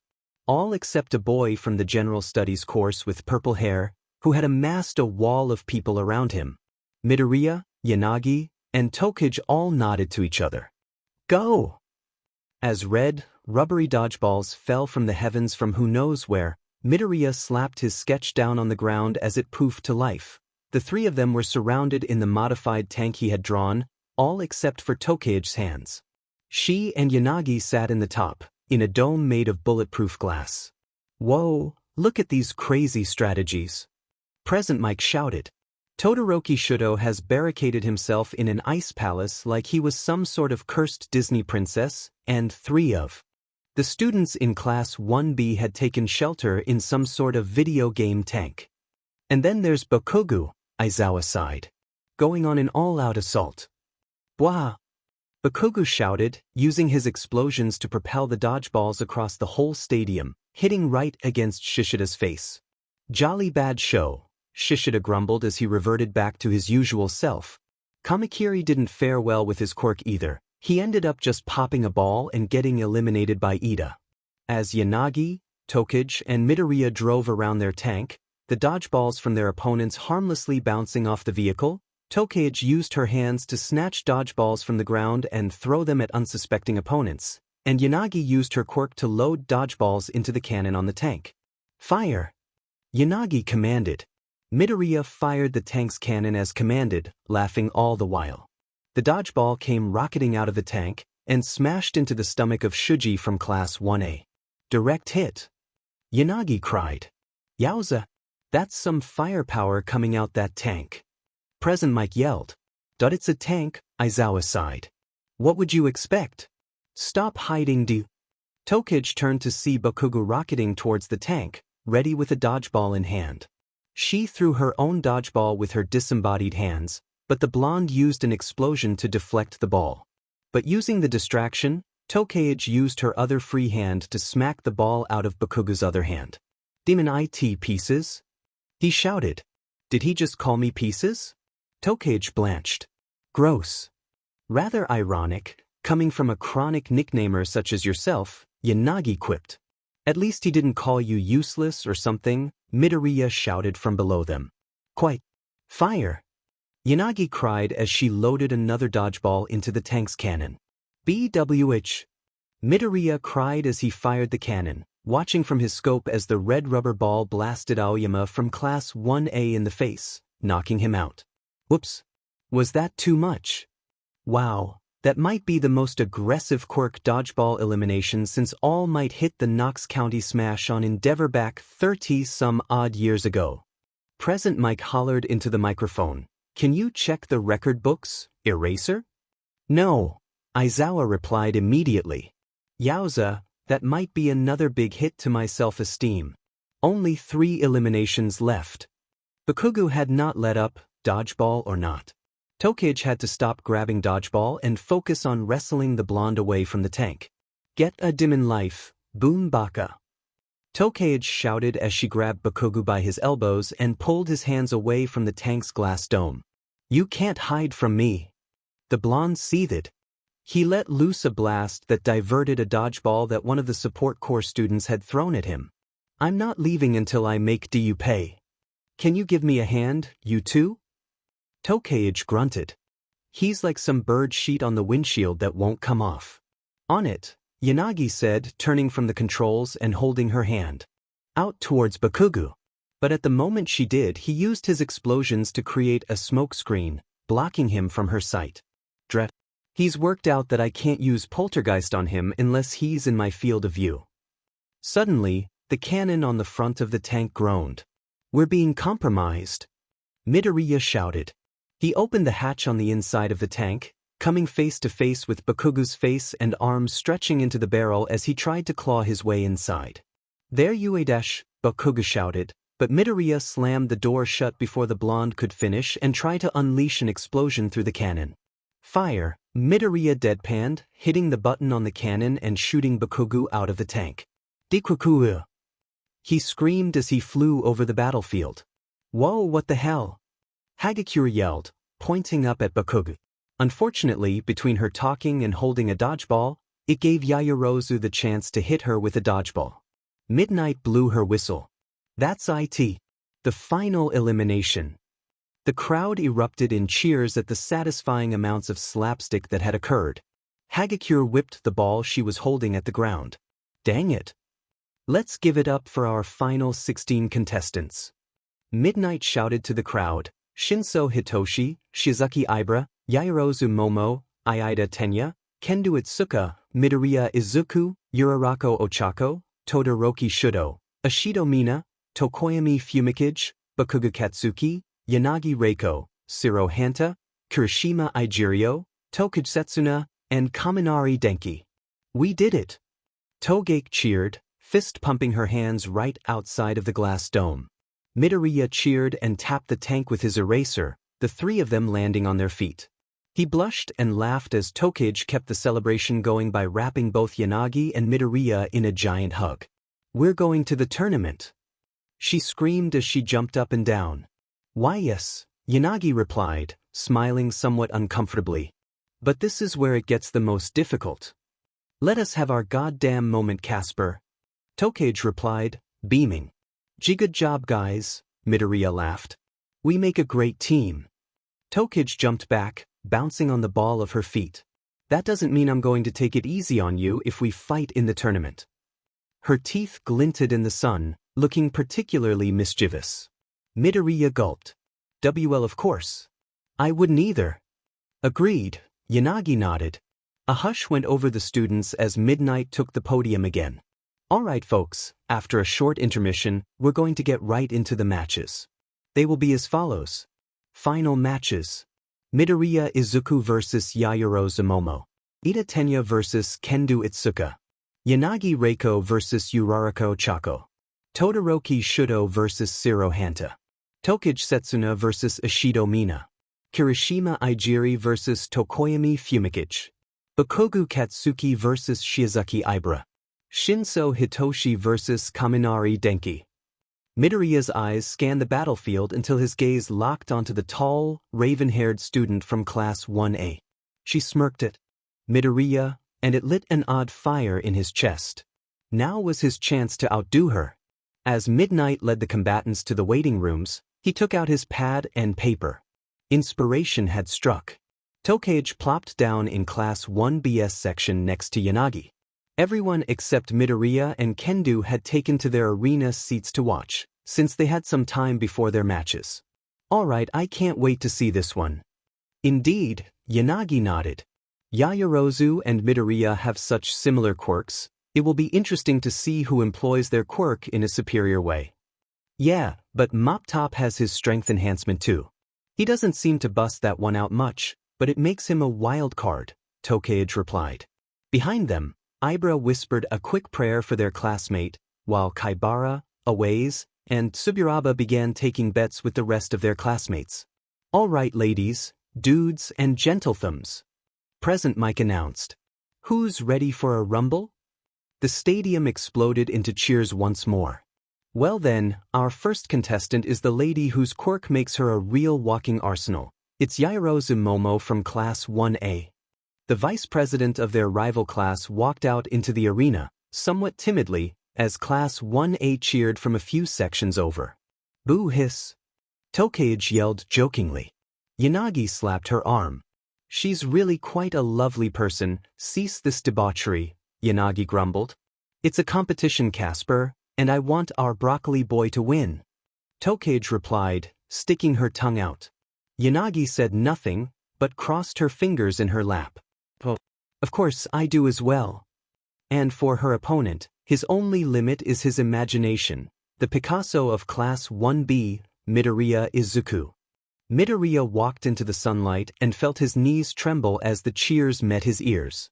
He climbed the stairs into the battle ring and took his pencil and notepad from his pockets. As he stared down his rival, he could tell she already had a plan in mind. I'll need a second. No matter how fast I draw, she'll be quicker. Alright, give me a good, clean fight. Midnight said, looking between the two. Now go.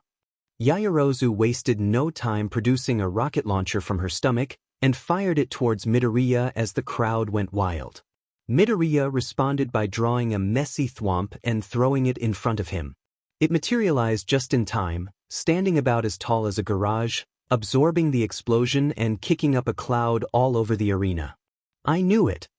Midoriya grinned, already halfway done with his next sketch. On the other side of the battlefield, Yaoyorozu cursed as she produced a broadsword and shield from her stomach and began charging through the smoke. Thought I had him with speed. She dashed around the thwomp, expecting to be met with some sort of counterattack. But Midoriya wasn't there. Charizard, flamethrower. Yaoyorozu whipped around and looked up to see Midoriya on the back of the aforementioned Charizard, which had whipped its head back to attack. The girl barely had time to raise her shield to block the stream of fire. Still, the flames licked around the shield, making the sweat prickle all over her brow. What an explosive opening to the sports festival. Present Mike shouted. So far these two have stalemated each other with some crazy creations.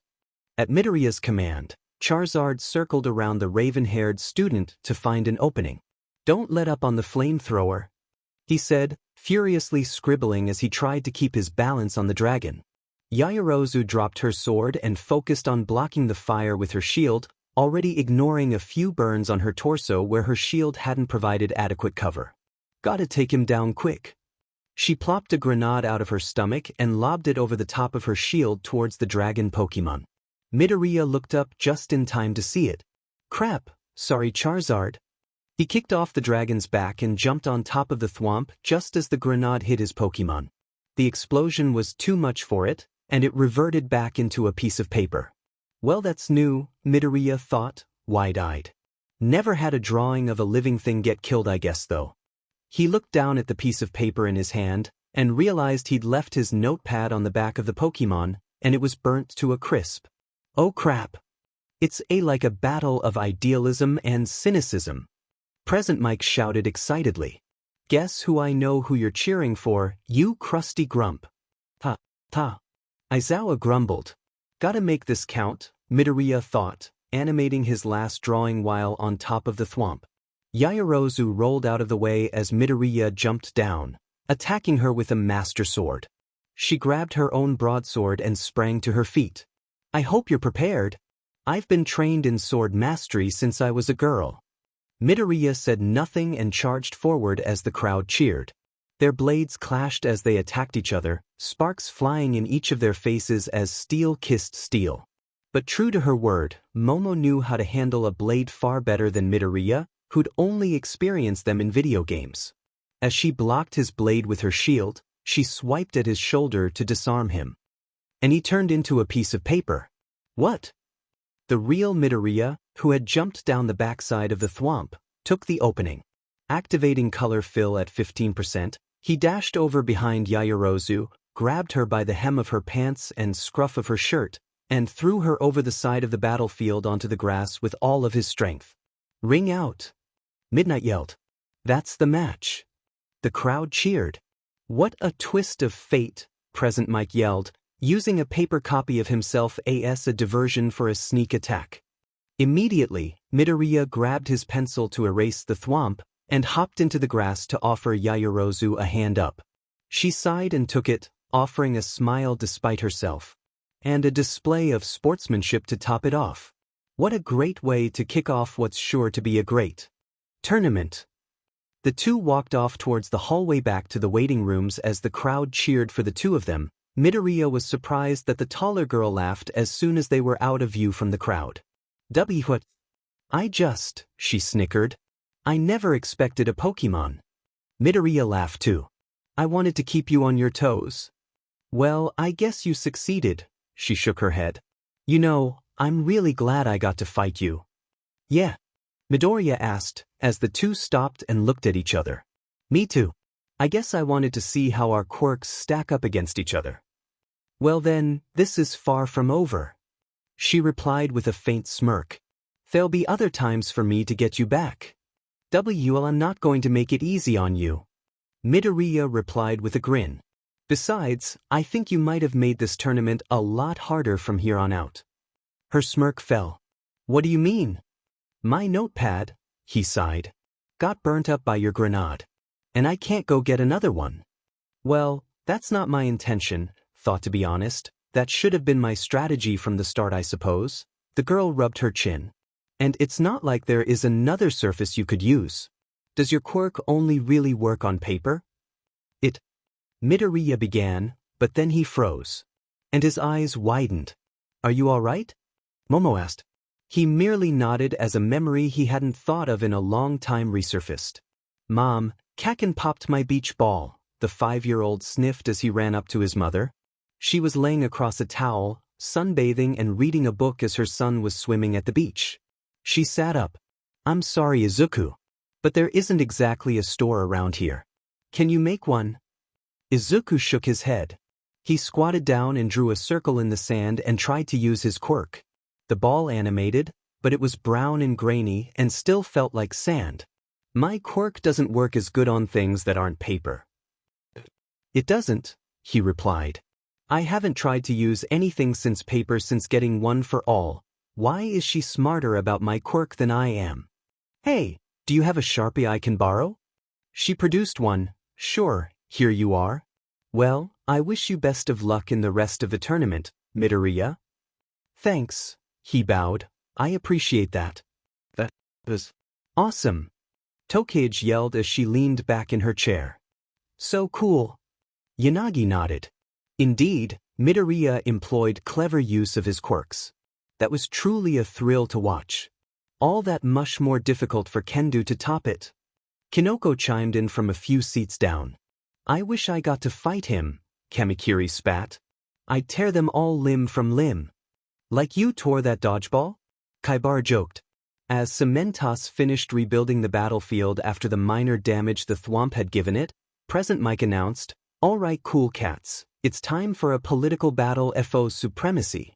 First up, he's built for speed and he's got the pipes to prove it. It's the president of Class 1, Ida Tenya.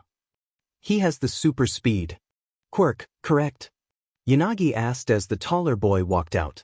I believe he will provide an excellent challenge for Kendo. Yeah, this is a real speed versus power dynamic, Tokage nodded. Should be good.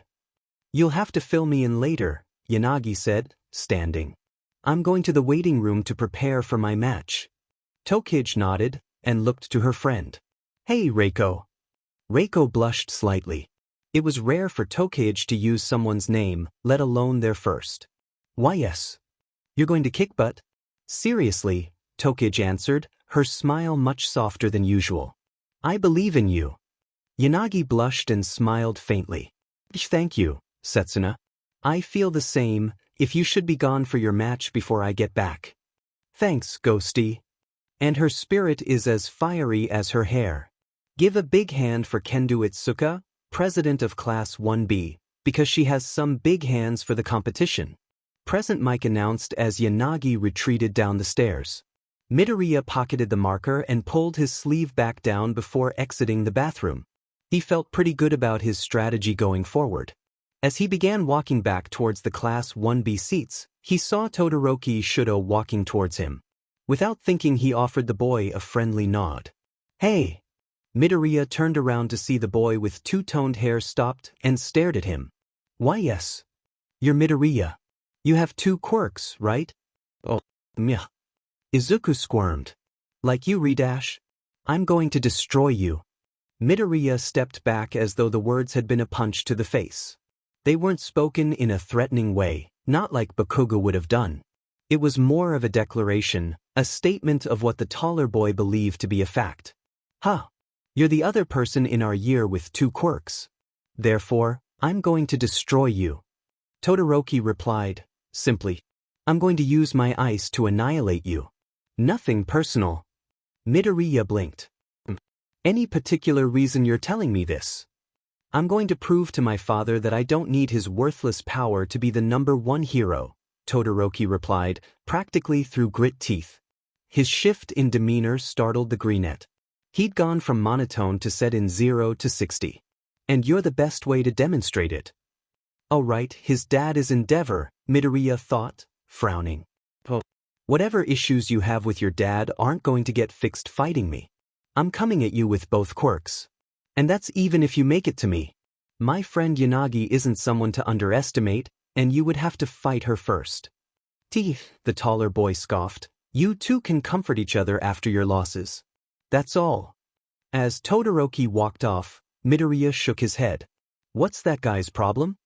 I would hazard a guess that he has some rather deep-rooted baggage concerning his father. Midoriya turned around to see that the answer had come from Yanagi, who was behind a corner listening to the conversation. She looked paler than usual. Oh, sorry Yanagi. I didn't realize you were there. She shook her head. I was heading towards the waiting room when I overheard the conversation. You handled it wonderfully, I might add. Though I fear you have far too much confidence in me. He quirked his head to the side. I don't think so. What do you mean? As much I want to be a combat-oriented hero, I confess I have no experience in the matter. Yanagi admitted. I am tense about this whole thing. I honestly never expected to get this far. I guess that makes one of us. Midoriya rubbed the back of his neck. I always thought you were the strongest of the three of us. Her visible eye widened. Surely you don't mean that. Your abilities outshine mine. I mean, even if that's true, you could just yank the pencil and paper out of my hand, Izuku laughed. And then just throw me around. I suppose that is in my power, Yanagi muttered. Without thinking, Midoriya reached over and grabbed her hand, drawing a small yelp from the girl. You're going to a great hero, Yanagi. No matter what happens today. I believe in you. But I think you could kick some serious butt here. Her face was burning at this point, after hearing those words from both Tokage and Midoriya in quick succession. Thank you. Izuku.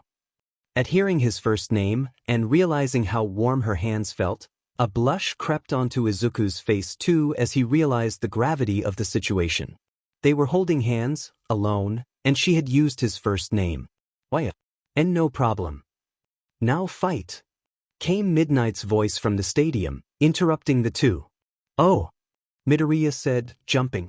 I should go watch this to see who I fight next. I'll be rooting for you. Reiko. He ran back towards the stadium, not realizing Reiko was staring after him, a rare smile on her face. Thank you, Izuku. Setsuna. As soon as the word, fight, left Midnight's mouth, Ida activated his Recipro boost to charge Kendo in an attempt to push her from the ring. Kendo folded her giant fists in front of her as a shield that Ida crashed into, unable to budge her. Swinging her hands open, he was knocked backwards, but stayed on his feet. Both Class 1A and B cheered at the stalemate to encourage their respective presidents. As they did, Midoriya plopped down next to Tokage in the stands. Good fight, Mop Top, Tokage said, not taking her eyes off the action. It'll be tough for Red and Four Eyes to beat.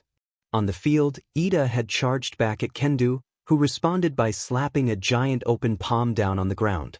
The speedster was just able to turn and head away from the impact and began to circle around.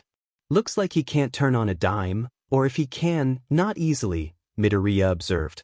As Ida charged again, Kendo used a horizontal hook, hoping that the extended range would help her snag the speedster. But Ida had anticipated the change in tactics and jumped over her, trying to spin into an axe kick. Kendo was only just barely able to cover her head with her other hand, and tried to fling Ida off of her, but he jumped off before she could. Then Ida thought, I was hoping I'd be able to save my secret move for later, but I'm afraid I won't be able to. Recipro Turbo. Kendo was taken aback by Ida moving faster than she could process, only seeing the blur of his movement. She went to make a shield with her hands again. But Ida was so fast he managed to duck under her hands before she had finished growing them all the way. Before she could even process what had happened, Ida had grabbed the back of her shirt and was pulling her across the battlefield. Before she could even act, Ida had thrown her over the barrier for a ring-out victory. Ring out! Midnight called. Kendo Itsuka has left the battlefield. The crowd roared for the short but exciting match. Gah! Kendo growled, punching the ground in frustration. Where did that come from? My apologies, Ida replied, offering her a hand up. That was a secret maneuver I had been working on. You were so formidable I had to use it earlier than I wanted to. Small victories, I guess, can decide. Thanks, I suppose. From the stands, the students from Class 1B groaned. God damn it, this really effed up my bracket. Aways yelled. Aw man, Four Eyes got lucky, Tokage grumbled. How are you going to fight that one, Freckles? Midoriya took a Sharpie out from his pocket and rolled up his left sleeve. An idea. Tokage looked at a few lines that were on Midoriya's sleeve and tilted her head. What's all that? He turned away from her. Hey, no peeking. We may have to fight each other later. Tokage went to object, but Present Mick's announcement distracted her before she could. For our next match, we have a ghostly beauty whose skills are only matched by her creepiness. It's Yanagi Reiko. Well, that description is just all over the place, Midoriya laughed. I'm going to tell Casper you don't think she's beautiful. Tokage snickered. Of course I think she's beautiful. He objected just a tad too loudly. I meant the other. Shut up. The rest of the class chuckled at him, and he buried his head in his hands as Tokage pat his back. Don't worry, I'll keep that between you and me, Freckles. And her opponent is a girl who laughs at gravity. But she's no space case. It's Uraraka Ochako. As the two girls took the field, Midoriya and Tokage couldn't help but notice that Uraraka looked ready for a fight. She had a look of competitiveness on her face as she stretched out. Yanagi, on the other hand, stood still with her hands crooked to her side, as she usually did. All right, girls, keep it clean. Midnight instructed. It's a good day for a swell bout. Now wallop. Uraraka charged towards Yanagi. Nothing personal. But as Uraraka closed in, Yanagi's stance changed. She shifted her left leg and arm back and outstretched her right arm. Crooking her fingers like a puppet master, Uraraka's body began surrounded by the same glow Midoriya had come used to. Seeing, and she left the ground. My apologies, but I'm afraid your quirk was just mismatched with mine, Yanagi replied. Turning her body with a dramatic flourish, she placed Uraraka forcibly in the grass outside of the ring. Ring out. Midnight called as the crowd cheered.